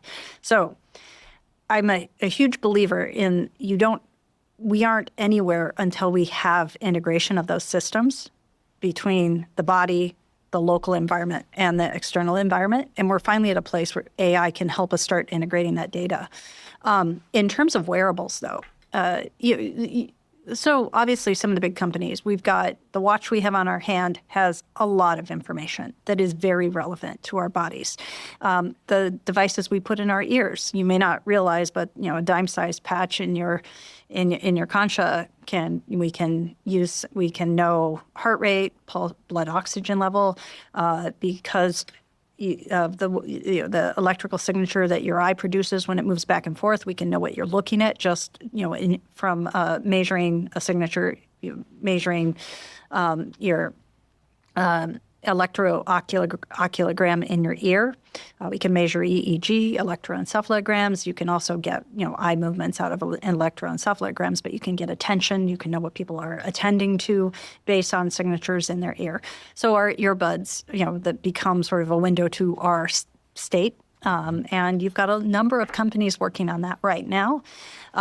So do we need to wear lots of different sensors? No. Do we need to have the sensors, the data we have, whether it's on our bodies or off our bodies, be able to, work together and not be proprietary to just one company, but to be able to integrate with other companies? That becomes really important. You need integrative systems so that the data they have can interact with the systems that surround you or surround my spaces or the mattress I'm sleeping on, right? Because you've had a lot of specialty of design come from different developers, and that's partly been a product of, again, the FDA and the regulatory pathways because of the cost of development. It tends to move companies towards specialization unless they're very large. Mm-hmm. But where we're at today is we're getting to a point where you're going to start seeing a lot of this data get integrated, I think. And by all means, hopefully we're not going to be wearing a lot of things on our bodies. I sure as heck won't. The more we put on our bodies, it affects our gait. It has ramifications in so many different ways. When I got here, I was talking to some of the people that work with you, and they're like, well, what wearables do you wear? And I actually don't wear many at all. And, I have worn rings, I've worn watches at different times. But for me, the importance is the point at which I get insights that, I am a big believer in as little on my body as possible when it comes to wearables. One interesting company that I think is worth mentioning is Python. And Python, again, they've got a form factor that's, like a Timex watch, or they're partnered with Timex, but they're measuring, are you familiar with Python? No. Okay, so they're measuring psychomotor vigilance. So, really trying to understand, it's like a ENG, electroneuromodulation, and they're trying to understand fatigue and neural attentiveness in a way that is, continuous and useful for, say, high-risk operations or training, whether be it in sport. But what I like about it is it's actually trying to get at a higher level cognitive state from the biometrics or that you're measuring. And that to me is an exciting, really exciting direction, is when you're actually doing something that you could make a decision about how I engage in my work or how I engage in my training or my life based on that data about my cognitive state and how effective I'm going to be. And then I can start associating that data with the other data to make to have better decisions, better insights at a certain point in time. And that's really your digital twin.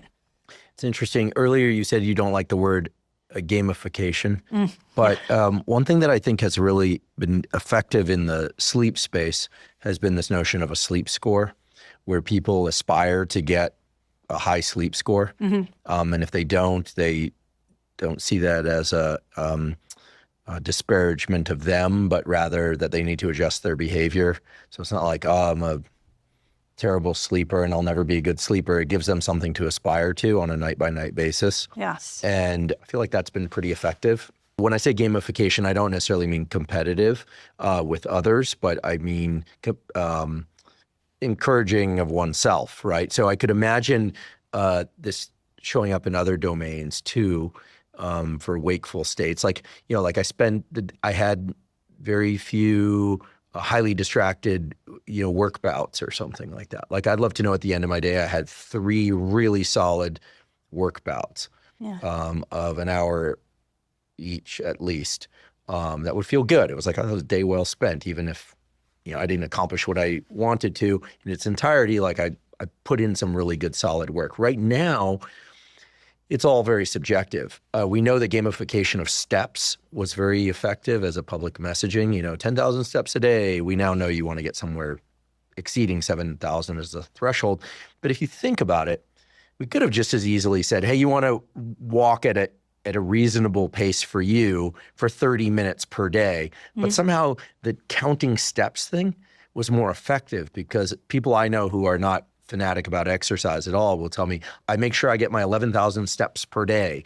Like, people tell me this. I'm like, oh, okay. Like, so apparently it's a meaningful thing for people. So I think quantification of performance creates this aspirational state.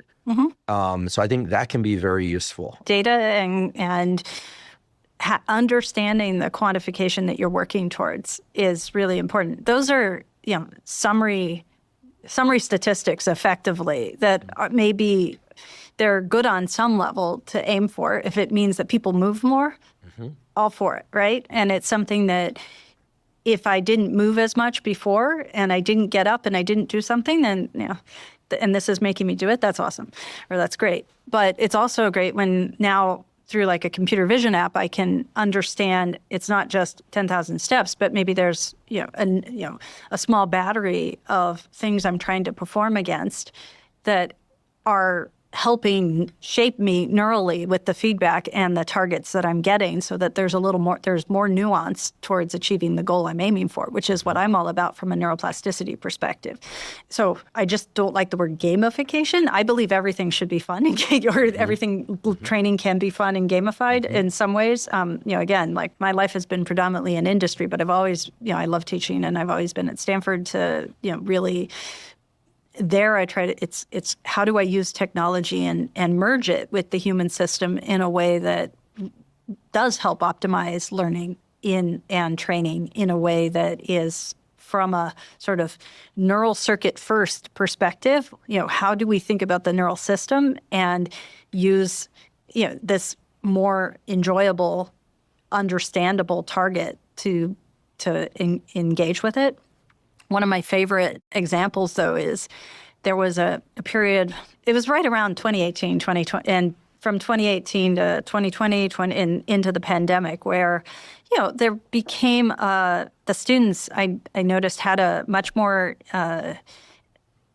there were a lot of projects. Their final project, they can build whatever they want. And, they've had to do projects where they build brain-computer interfaces. They've had to build projects in VR. They've had to build AR projects. They've had to build projects that, use any sort of input device. They have to use different sensor-driven input devices, and that's all part of what they develop. And around 2018, 2020, I started to see almost every project had a wellness component to it, which I loved. I thought that was, and it was a very notable shift in like the student body, and maybe you've seen that too.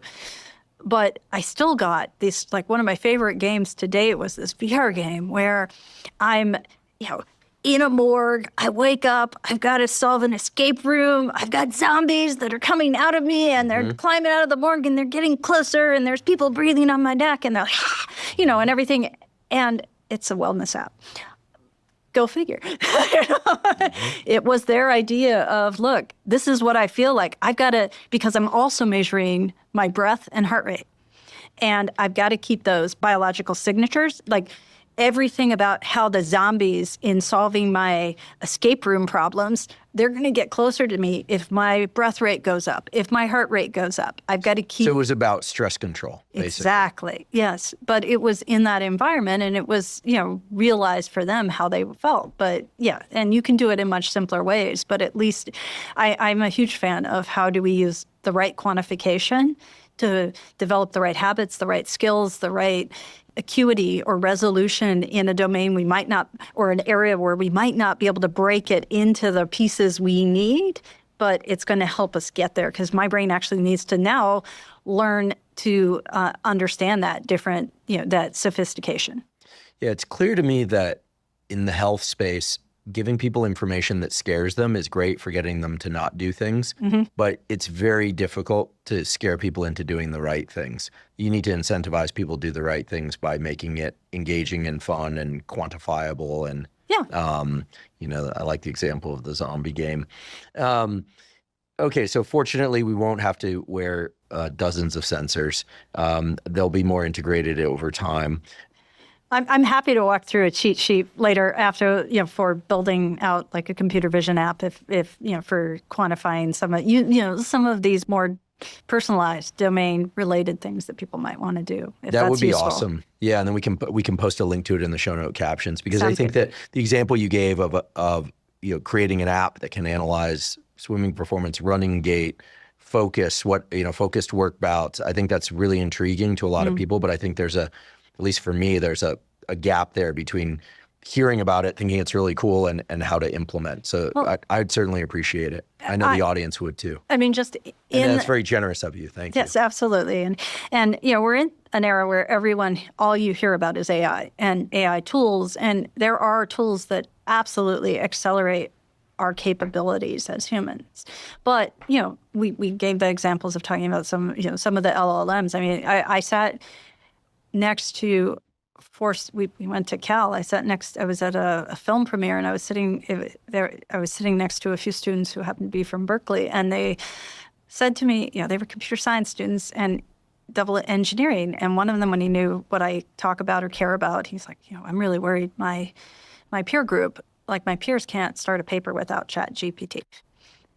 And, it was a truth, but it was also a concern. So they understand the implications of what's happening. And, that's on one level. We're in an era of agents everywhere. And, I think Reid has said that there's, a number of people have said, we'll be using AI agents for everything at work in the next 5 years. And some of those things we need to use. Agents will accelerate.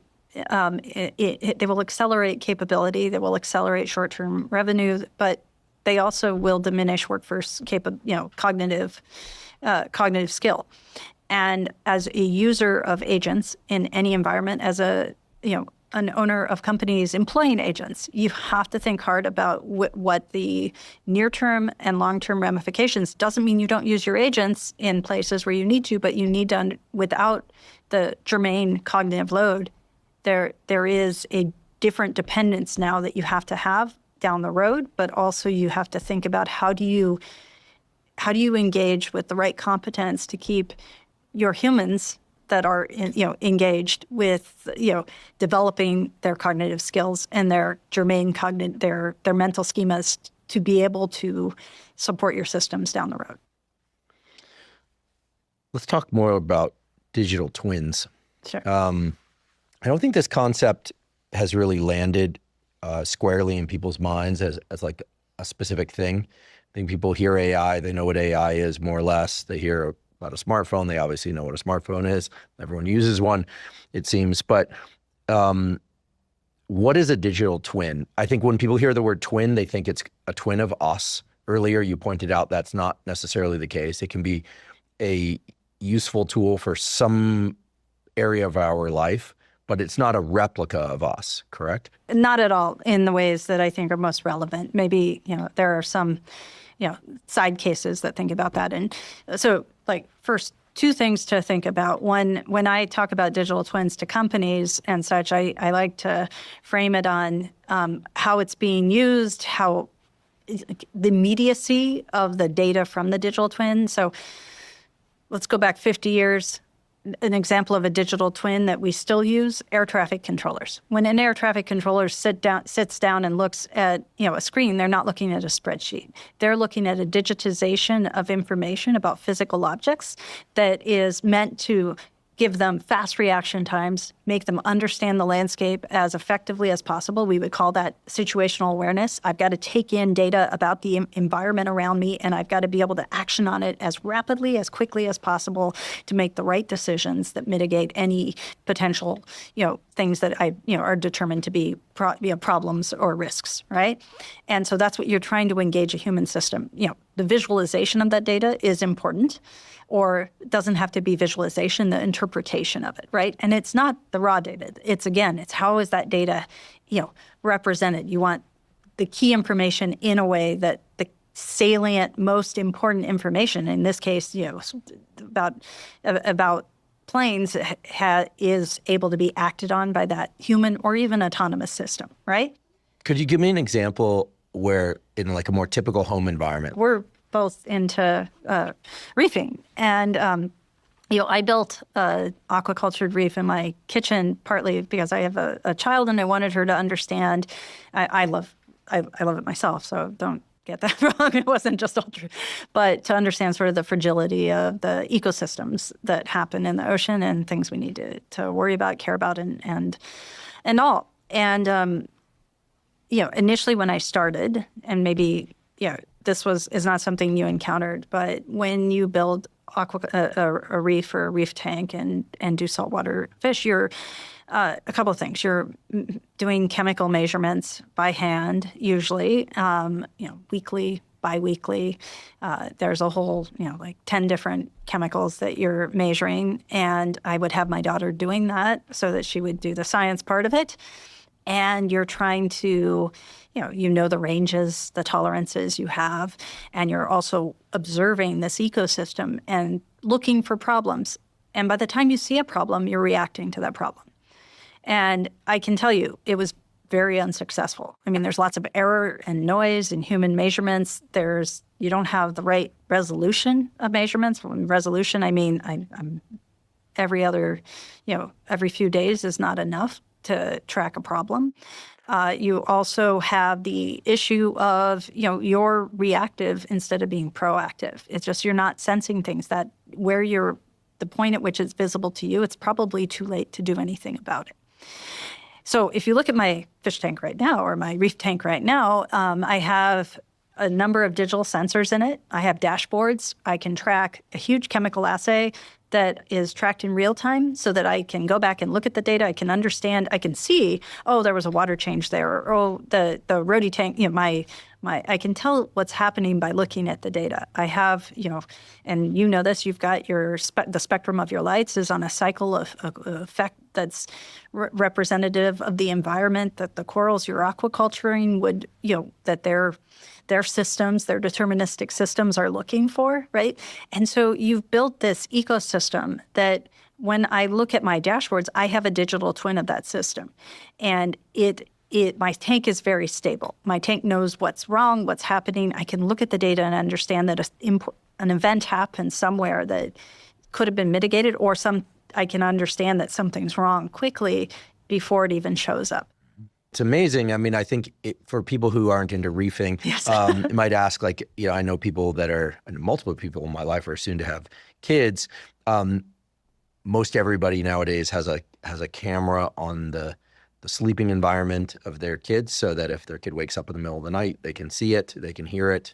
So camera and microphone. Do you think we're either have now or soon will have AI tools that will help us better understand the health status of infants. Like parents learn intuitively over time based on diaper changes, based on all sorts of things, cries, frequency of illnesses, et cetera, and their kids, how well their kids are doing before kids can communicate that. Do you think AI can help parents be better parents by giving real-time feedback on the health information of their kids, not just if they're awake or asleep or if they're in some sort of trouble, but really help us adjust our care of our young? Like, what's more important for our species than, supporting the growth of our next generation? No, absolutely. But I'd even more on the biological side. I mean, so think about digital twins.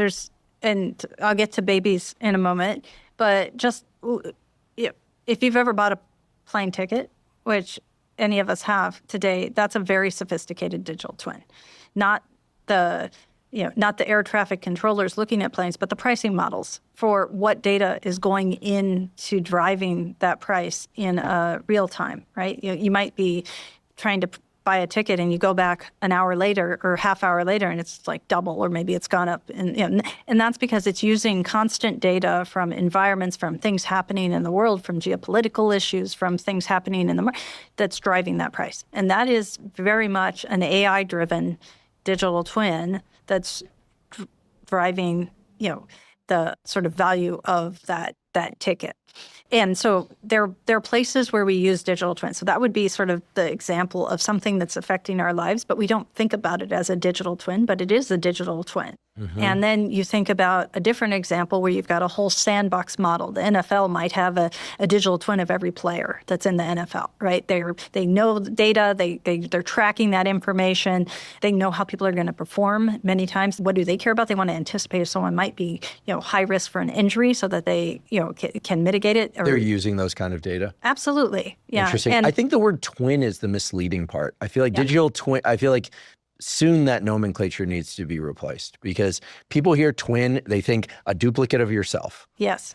I feel like these are well, it's a duplicate of relevant data and information about yourself, but not just trying to, what's the purpose in emulating myself? It's to emulate so imagine me as a physical system. I'm going to digitize some of that data. Right. And whatever, data I have, it's how that data I interact with it to make intelligent insights and feedback loops in the digital environment about how that physical system is going to behave. Right? Okay. So it's a digital representative. Yes. More than a digital twin. Yes. I think I'm not trying to there split are many digital twins in any digital twin. So even, you've got data, you live with lots of digital, I think the digital twin, whatever nomenclature would say is a digital twin, but I like a digital representative, and it's informing some aspect of decision making, and it's many feedback. So I'm digitizing different things. I'm, and in that situational awareness model, can I give a quick example? So imagine I can digitize an environment, right? I can digitize the space we're in right now, and would that be a digital twin? So first, in situational awareness, there's the state of, okay, so what's the sort of sensor, limitations, the acuity of the data I've actually brought in, okay? So that's like perception, same with our sensory systems. And then there's comprehension. So comprehension would be like, okay, that's a table, that's a chair, that's a person. Now I'm in those sort of semantic units of relevance that the digitization takes. Then there's the insight. So what's happening in that environment? What do I do with that? What is, and that's where things get interesting. And that's where a lot of, I think the future of AI products is, because then it's the feedback loops of what's happening with those, that input and that data. And it becomes interesting and important when you start having multiple layers of relevant data that are interacting that can give you the right insights about what's happening, what to anticipate, and, in that space. But that's all about our situational awareness and intelligence in that environment. Yeah, I can see where these technologies could take us. I think for the general public right now, AI is super scary because we hear most about AI developing its own forms of intelligence that turn on us. Mm-hmm.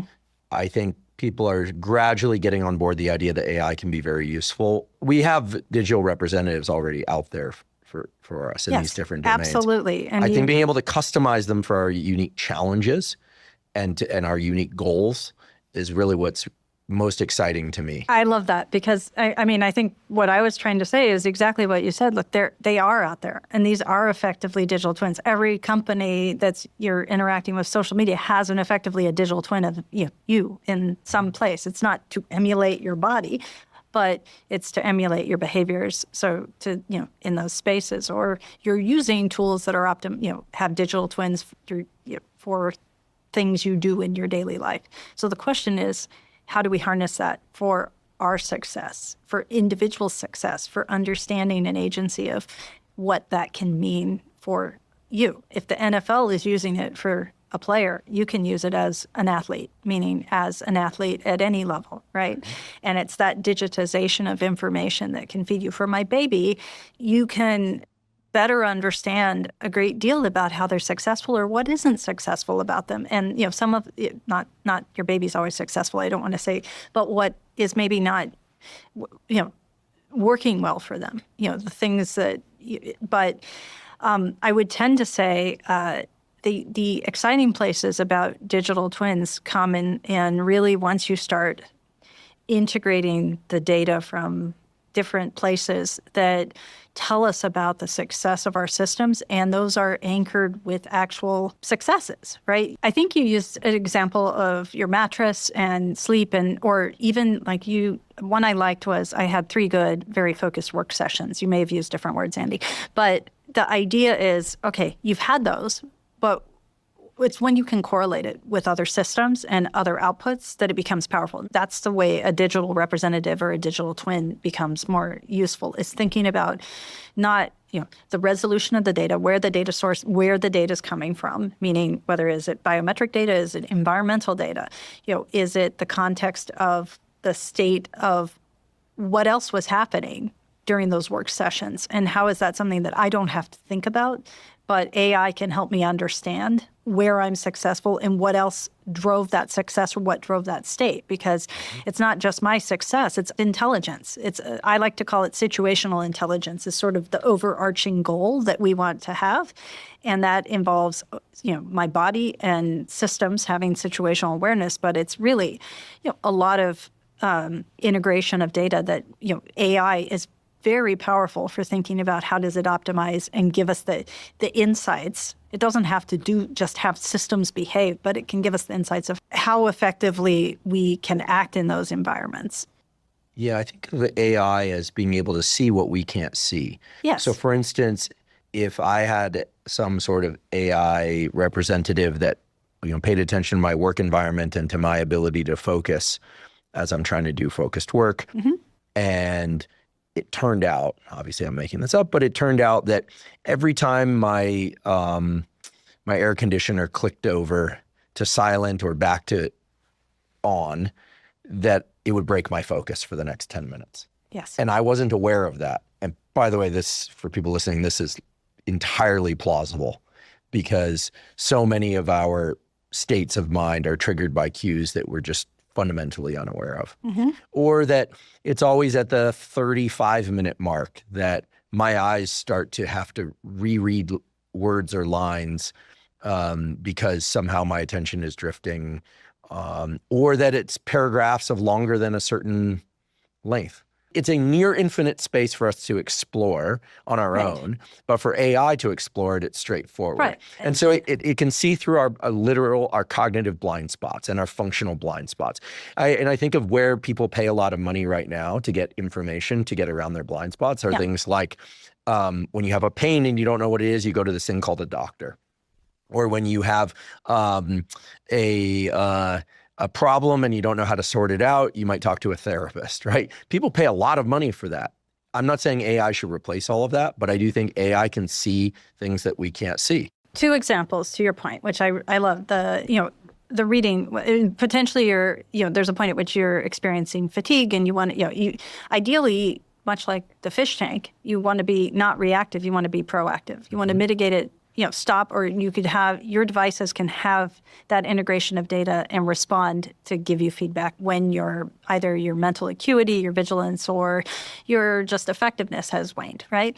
But also on the level of health, we know AI is huge for identifying a lot of different pathologies out of data that as humans we're just not that good at discerning. Our voice in the last 10 years, we've become much more aware of the different pathologies that are can be discerned from AI assessments of our speech, and not what we say, but how we say it. Yeah, there's a lab up in the University of Washington. I think it's Sam Golden's lab, who's working on some really impressive algorithms to analyze speech patterns as a way to predict suicidality. Oh, interesting. And to great success, where people don't realize that they're drifting in that direction. Yeah. And phones can potentially warn people, warn themselves, right? That they're drifting in a particular direction. People who have cycles of depression or mania can know whether or not they're drifting into that. That can be extremely useful. They can discern who else gets that information. I think and it's all based on tonality at different times of day, stuff that even in a close relationship with a therapist over many years, they might not be able to detect if the person becomes reclusive or something of that sort. Absolutely. I mean, neurodegeneration, it shows up in, short assessment of how people speak. They've definitely been able to show potential likelihood of psychosis, and that's with syntactic completion and how people read paragraphs. Neurodegeneration, though, things like Alzheimer's show up in speech because of the linguistic cues can show up, but sometimes 10 years before a typical clinical symptom would show up that would be identified. And what I think is important for people to realize is it's not someone saying, I don't remember. It's nothing like that. It's not those cues that you think are actually relevant. It's more like an individual says something like that, what I just did, which was I purposely stuttered. I started a word again, right? And it's what we might call a stutter in how we're speaking, sometimes duration of spaces between starting one sentence to the next. These are things that as humans we've adapted to not pick up on because it makes us, ineffective in communication but an algorithm can do so very well. Diabetes, heart disease, both show up in voice. Diabetes shows up because you can pick up on dehydration in the voice. Much again, I'm a sound person in my heart and my past, and if you look at the spectrum of sound, you're going to see changes that show up. There are very consistent things in a voice that show up with dehydration in the spectral, salience, as well as with heart disease. You get sort of flutter that shows up. It's a proxy for things happening inside your body, with problems, cardiovascular issues, but you're going to see them as certain like modulatory fluctuations in certain frequency bands. And again, we don't walk around as a partner or a spouse or a child, caretaking our parents and listening for, like the 4 kilohertz modulation, but an algorithm can. And, all of these are places where you can identify something that is potentially, mitigate something proactively before there's a problem. And especially with like neurodegeneration, we're really just getting to a place where there's pharmacological opportunities to slow something down, and you want to find that as quick as possible. So where do you want to have that input so that you can do something about it? You asked me about the babies, like before the type of coughs we have tell us a lot about different pathologies. So for a baby, their cry, if I'm thinking, you asked me about a digital twin, where would I be most interested in using that information if I had, children, or, I do have a child, but from, in the sort of lowest touch, most opportunity. It's to identify potential, pathologies or issues early based on, the natural sounds and the natural utterances and that are happening, to understand if there is something that, there's a way it could be helped. It could be, you could proactively make something much better. Let's talk about you. Oh boy. And how you got into all of this stuff, because you're highly unusual in the neuroscience space. I recall when we were graduate students, when you were working on auditory perception and physiology, and then years later, now you're involved in AI, neuroplasticity, you were at Dolby. What is to you the most sort of interesting question that's driving all of this? Like what guides your choices about what to work on? Human technology intersection and perception is my core, right? I say perception, but the world is data. And, how our brains take in the data that we consume to optimize how we experience the world is what I care about across all of what I've spent my time doing. And for me, technology is such a huge part of that it is, I like to innovate, I like to build things, but I also like to think about how do we improve human performance. Core to improving human performance is understanding how we're different, not just how we're similar, but the nuances of how our brains are shaped and how they're influenced. And that's why I care. I've spent so much time in neuroplasticity, and it is at the intersection of everything is how are we changing and how do we harness that? How do we make it something that we have agency over, whether it's from the technologies we build and we innovate to the point of, I want to feel better. I want to be successful. I don't want that to be something left to surprise me, right? Mm-hmm. So you asked me, how did I get there? One thing so I was violinist back in the day. I'm still a violinist, and music's a part of my life, but I was studying music and engineering when I was an undergrad. And I think we alluded to the fact I have absolute pitch. And absolute pitch is, for anyone that doesn't know, it's not anything that means I always sing in tune. What it means is I hear the world I hear sound like people see color. Okay. And I can't turn it off really. I can kind of push it back. Wait, sorry, don't we all hear sound like we see? I mean, I hear sounds and I see colors. Could you clarify what you mean? When you walk down the street, your brain is going, that's red, that's black, that's blue, that's green. My brain's going, that's an A, that's a B, that's a G, that's an F, I see. right? You're categorizing. There's a categorical perception about it. And because of the nature of, I think, my exposure to sound in my life, I also know what frequency it is, right? So I can say that's, 350 hertz, or that's 400 hertz, or that's 442 hertz. And it has different applications. I mean, I can transcribe a jazz solo when I listen to it. That's a great party trick. But it doesn't mean that it's not necessarily a good thing for a musician, right? You know as well as I do that, categorical perception is, we all have different forms of it, usually for speech and language, like units of vowels or phonetic units, especially vowels, you can hear many different versions of an E and still hear it as an E. And that's what we would call categorical perception. And my brain does the same thing for a sort of set of frequencies to hear it as an A. And that can be good at times, but when you're actually a musician, there's a lot more subtlety that goes into how you play with other people and what key you're in, or what the details. Like if you ask me to sing Happy Birthday, I'm always going to sing it in the key of G if I am left to my own devices, and I will get you there somehow if we start somewhere else. Mm-hmm.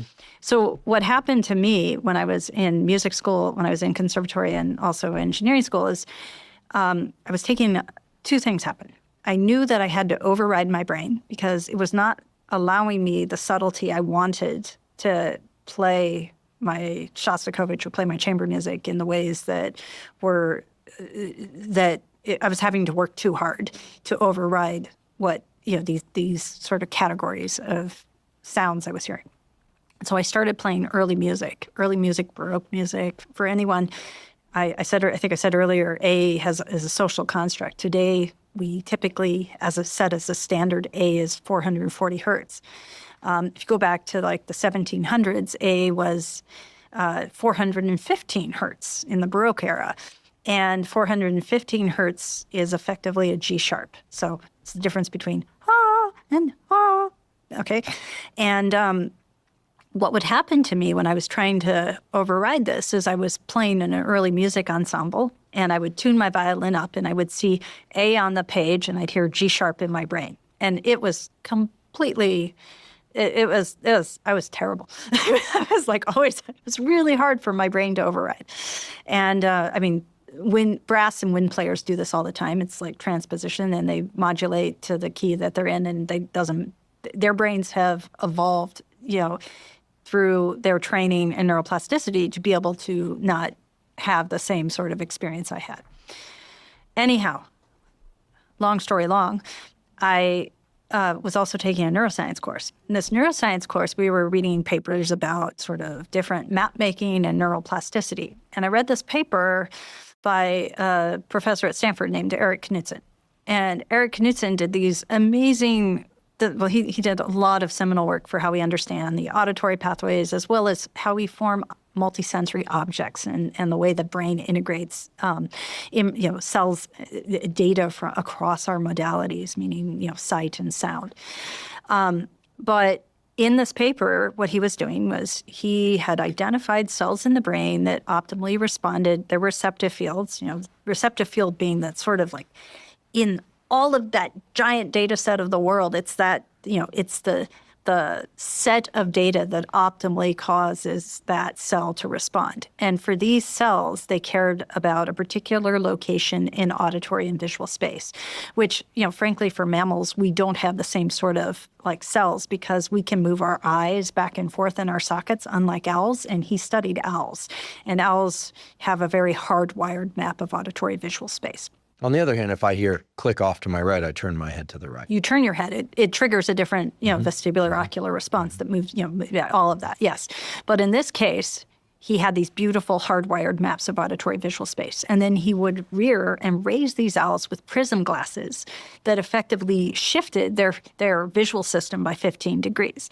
And then he would put them, key to developing neuroplasticity, he would put them in high, important, high, not stress, but let's say situations where they had to do something critical to their survival or their well-being. And so they would hunt and they would feed and do things like that with the this 15-degree shift. And consequently, he saw the cells, the auditory neurons, he saw their dendrites realign to the now 15-degree visually shifted cells.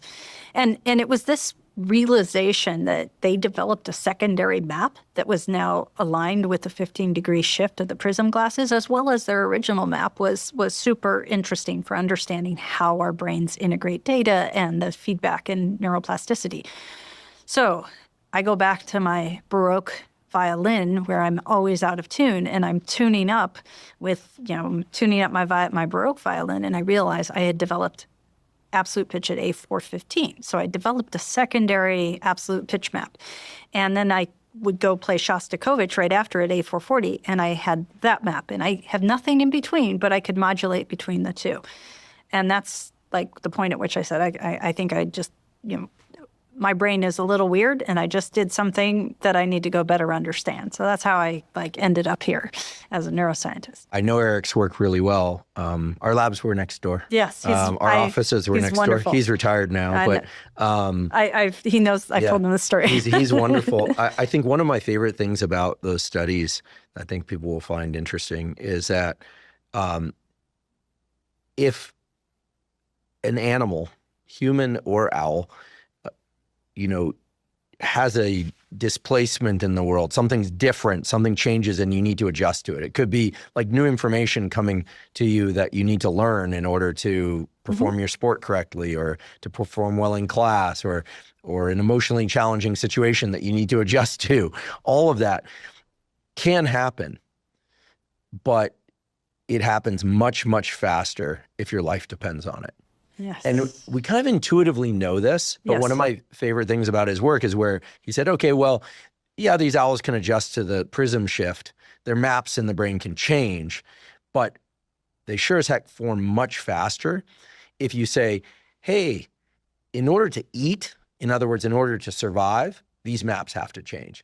And I like that study so much because, we hear all the time, it takes 29 days to form a new habit, or it takes 50 days to form a new habit, or whatever it is. Actually, you can form a new habit as quickly as is necessary to form that new habit.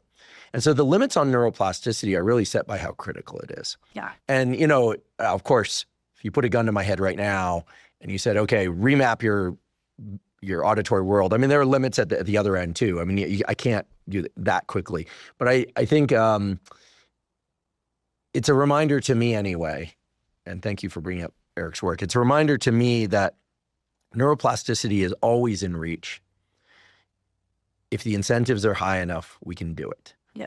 And so I think with AI, it's going to be very interesting, or with technology generally, our ability to form these new maps of experience, at least with smartphones, has been pretty gradual. I really see 2010 as kind of the beginning of the smartphone. And then now by 2025, we're in a place where most everyone, young and old, has integrated this new technology.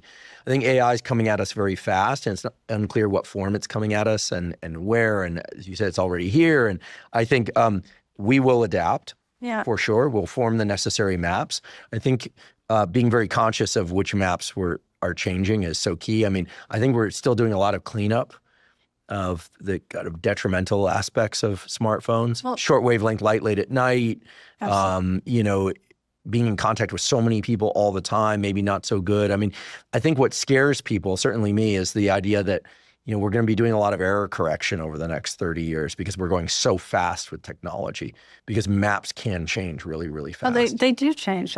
Sam Altman had I saw him say this, and I actually thought it was a really good description. It's like, Gen X, or, there's a group that is using AI as a tool that's sort of novel, interesting.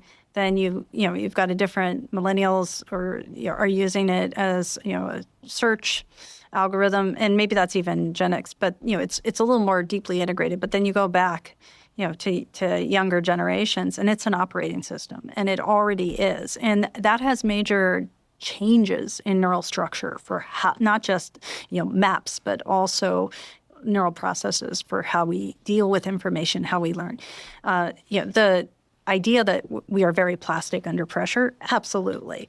And that's where it gets interesting to talk about different species too. I mean, we're talking about owls, and that was under pressure, but, what is successful human performance in training and all of these things? It's to make those probabilistic situations more deterministic, right? That's when if you're training as an athlete, you're really trying to not have to think and to have the fastest reaction time to very complex behaviors given complex stimuli, complex situations and contexts. But that situational awareness or physical behavior in those environments, you want that as fast as possible with as little cognitive load as possible. And, it's like that execution is critical. You love looking across species, so do I. And looking for these ways where, a brain is changing, or you've got a species that can do something that is absolutely not what you would predict, or it's incredible in its, how it can evade a predator, how it can find a target, find a mate. And, it's doing things that are critical to it being able to survive, much as you said. Like, if I make it something that is absolutely necessary for success, it's going to do it. One of my favorite examples is a particular moth that bats predate on, echolocating bats. And frankly, echolocating bats are sort of nature's engineered, amazing predatory species. Their brains, when you look at them, are just incredible. They have huge amounts of their brain just dedicated to what's called a FM, constant frequency FM sort of sweep. Some of the bats, elicit a call that's sort of like, ooh, ooh, but really high. So we can't hear it. Yeah. Yes. And what does that do for them? It's doing two things. One, that constant frequency portion is allowing them to sort of track the Doppler in a moving object. So, and they're even so, it's such clever and sophisticated. They're not changing, they're changing subtly what frequencies they elicit the call at, so that it always comes back in the same frequency range, because that's where their heightened sensitivity is.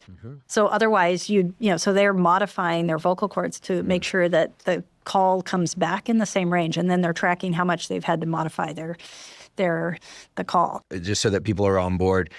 Yeah, bats echolocate. Yeah. Like that they're sending out sound, and they can measure distance, and they can essentially see in their mind's eye. They can sense distance, they can sense speed of objects, they can sense shape of objects by virtue of sounds being sent out and coming back. Absolutely. And they're shaping the sounds going out differently so that they can look at multiple objects simultaneously. But also, they're shaping the sounds they send out so that whatever comes back is in their optimal neural range, so that they don't have to go through more neuroplasticity, that they already have like circuits that are really dedicated to these certain frequency ranges.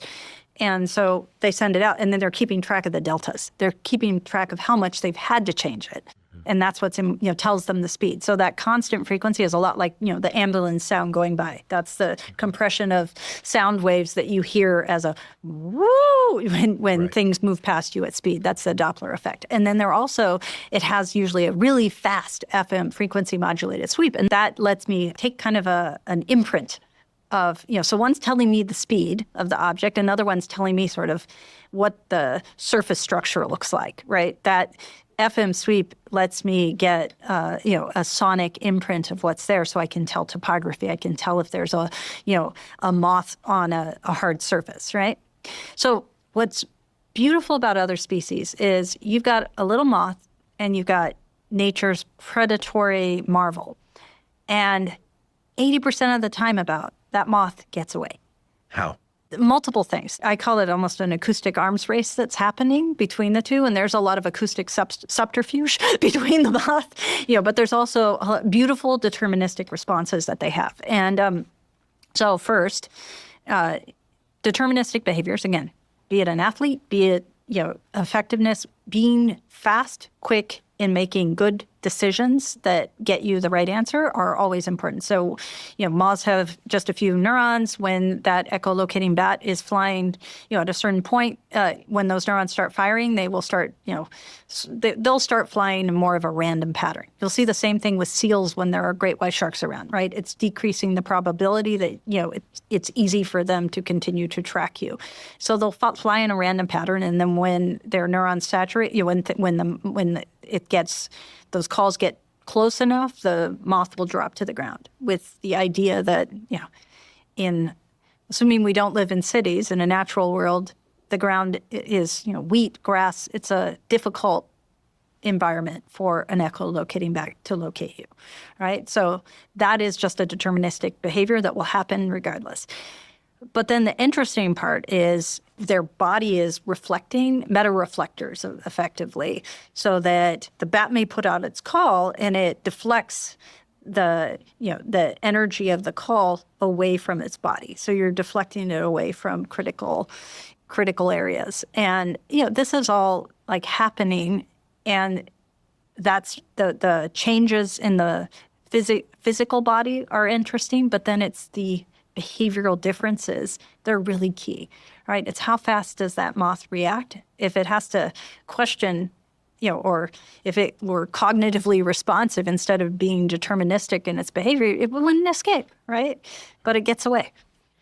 Yeah, I've never thought about bats and moths. I never got the insect. I was about to say I never got the insect bug. No pun intended. I never got the insect bug because I don't think of things in the auditory domain. I think of things in the visual domain. And some insects are very visual, but it's good for me to think about that. One of my favorite people, although I never met him, was Oliver Sacks, like the neurologist and writer. And he claimed to have spent a lot of time just sitting in a chair and trying to imagine what life would be like as a bat, as a way to enhance his clinical abilities with patients suffering from different neurologic disorders. Huh. So when he would interact with somebody with Parkinson's or with severe autism or with Lockton syndrome or any number of different deficits of the nervous system, he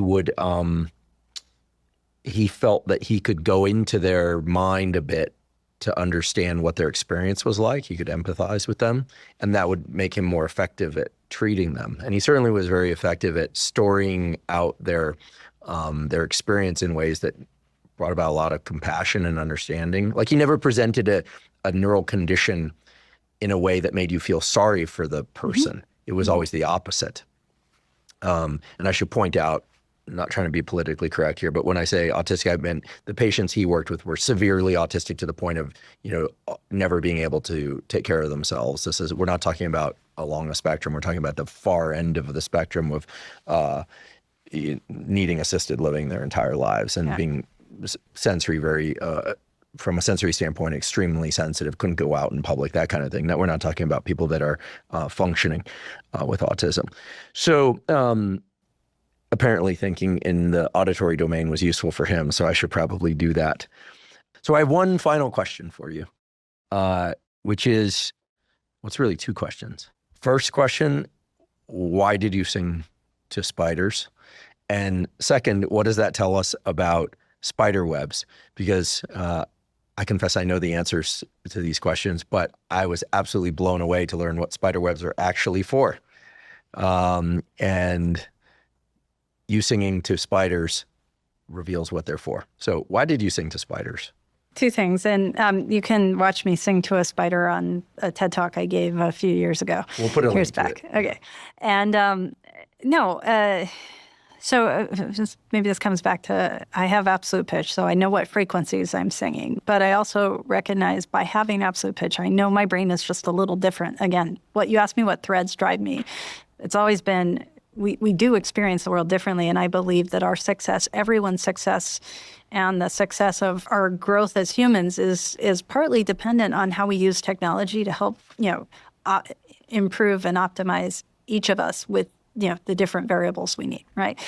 So different species and how they respond to sound is very interesting to me. And as much as I know, Andy, you look at how different species respond to color and to information in the world, be it cuttlefish or such. I have jellyfish too, and I can see how they, their pulsing rates change with their photoreceptors when they, with different light colors. It's very obvious that some clearly make, that they are when they're under stress versus when they're in a more calming state. And so it's like understanding the stimuli in our world that shape us. Those changes is a huge part of being human, in my perspective. In this case, this happens to be an orb spider, the one I sing to. And when I hit about 880 hertz, you will see the spider kind of dances. But what this particular species, and not all spiders will do this, is predated on by echolocating bats and birds, which makes sense that then, it tunes its web effectively. And the orb weavers are all over California. They show up a lot around Thanksgiving. If you are October, November, for anyone that's on the, out here on the West Coast. They're not bad spiders. They are not spiders you need to get rid of. They're totally happy spiders. There are some, that maybe you should worry about more. Anyhow, they tune their webs to resonate like a violin. And when, you'll see it as I hit a certain frequency, it'll effectively tell me to go away. And it's a pretty interesting sort of deterministic response. Other insects do different things. The one kind of funny for that was when my daughter was, I think at the time she was about 2.5 or 3, and she kind of adopted asking me when we would see spiders if it was the kind we should sing to or the kind we shouldn't touch. and Wait, so those were the two classes. So amazing. So if I understand correctly, these orb spiders use their web yes, more or less as an instrument to detect certain sound frequencies in their environment. Resonances, absolutely. So that they can respond appropriately. Yeah. Either by raising their legs to protect themselves or to attack or whatever it is. Yeah. The spider web is a functional thing, not just for catching prey. It's a detection device also. And we know that because when prey are caught in a spider web, they wiggle and then the spider goes over to it and wraps it and eats it. But the idea that it would be tuned to particular frequencies is really wild. Yeah, not just any vibration, right? There's the idea that there's any vibration. I know I've got food somewhere, I should go to that food source. But instead, it's something that if I experience a threat, or something, I'm going to behave. And that is a more selective, response that I've tuned it towards. It's so interesting because if I just transfer it to the visual domain, it's like, yeah, of course, like if an animal, including us, sees something like a looming object coming at us, closer to dark, our immediate response is to either freeze or flee. Like that's just what we do. The looming response is one of the most fundamental responses, but that's in the visual domain. So the fact that there would be auditory cues that would bring about what you said, sort of deterministic responses, seems very real. I feel like the wail of somebody in pain. Yes.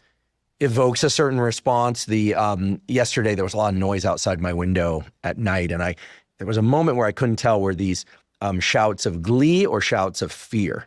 And I got tuned in. And then I heard this kind of high pitch fluttering that came after the scream, and I realized these were kids playing in the alley outside my house. And I went and looked. And I was like, oh yeah, they're definitely playing. But I knew even before I went and looked, based on the kind of the flutter of sound that came after the shriek. It was like, and then it was like I can't reproduce the sound at that high frequency. But that's super.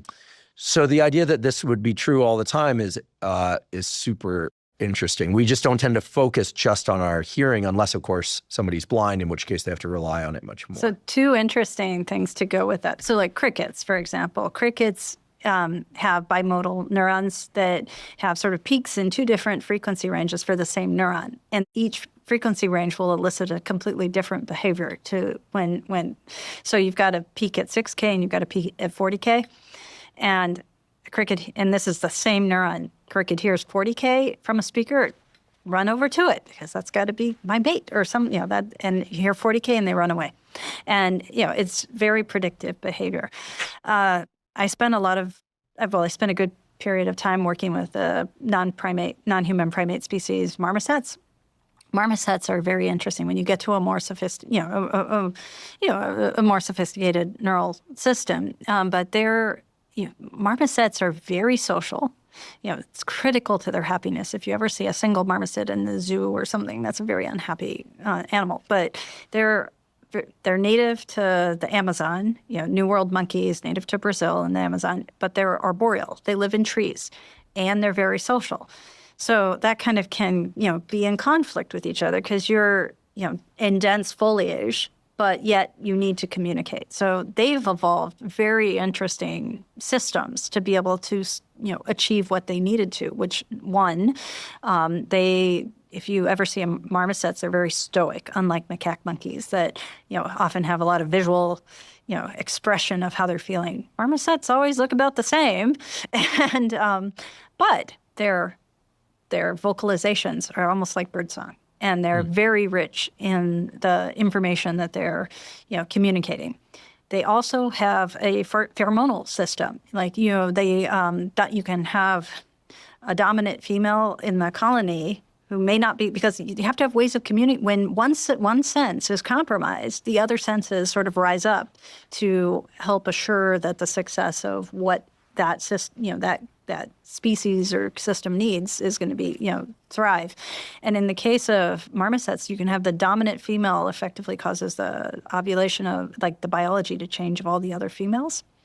And you can have a female that you put just in the same proximity, but now as part of a different group, and her biology will change. I mean, it's very powerful, the pheromonal interactions that happen because those are things that can travel even when I can't see you.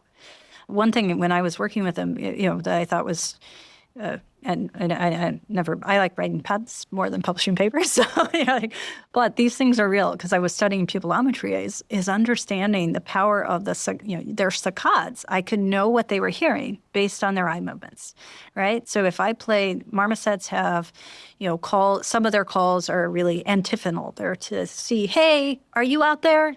Am I alone? Who else is it's like around? Texting for humans. Yeah. And sometimes it's light, or sometimes it might be like, from be careful, there's somebody, around that we got to watch out for. Maybe there's a leopard on the ground or something, right? And then sometimes it's like, you're in my face. Get out of here now, right? And those are three different things. And I can play that to you and I can tell you, without hearing it, and I know exactly what's being heard. In the case of the antiphonal, hey, are you out there? You see like the eye will just start scanning back and forth, right? Because that's the right movement. I'm looking for where's this coming from. Yeah, they paired the right eye movement with the right sound. Exactly. In the case of, look, it's, there's something to be scared, threatened of. You're going to see dilation, and you're also going to see some scanning, but it's not as slow. It's a lot faster because there's a threat to me. My autonomic system and my cognitive system are reacting differently. And in the case of you're in my face, it's going to be, without seeing you, if I hear another, sort of aggressive sound, I'm going to react. I'm going to be, I'm not scanning anywhere, but my dilation is going to be fast, and and I'm also going to be much more on top of things. But we do this as humans too, right? Mm-hmm. And it's like you can walk into a business meeting, walk into a conference room, and it's these subtle cues that are we don't always suppress them. We show them, whether we think we do or we don't. But when you look at species like that, it's very much like, okay, there's a lot of sophistication in how their bodies are helping them be successful, even in a world or an environment that has a lot of things that could maybe come after them. So interesting to think about that in terms of our own human behavior and what we're optimizing for, especially as all these technologies come on board and are sure to come on board even more quickly.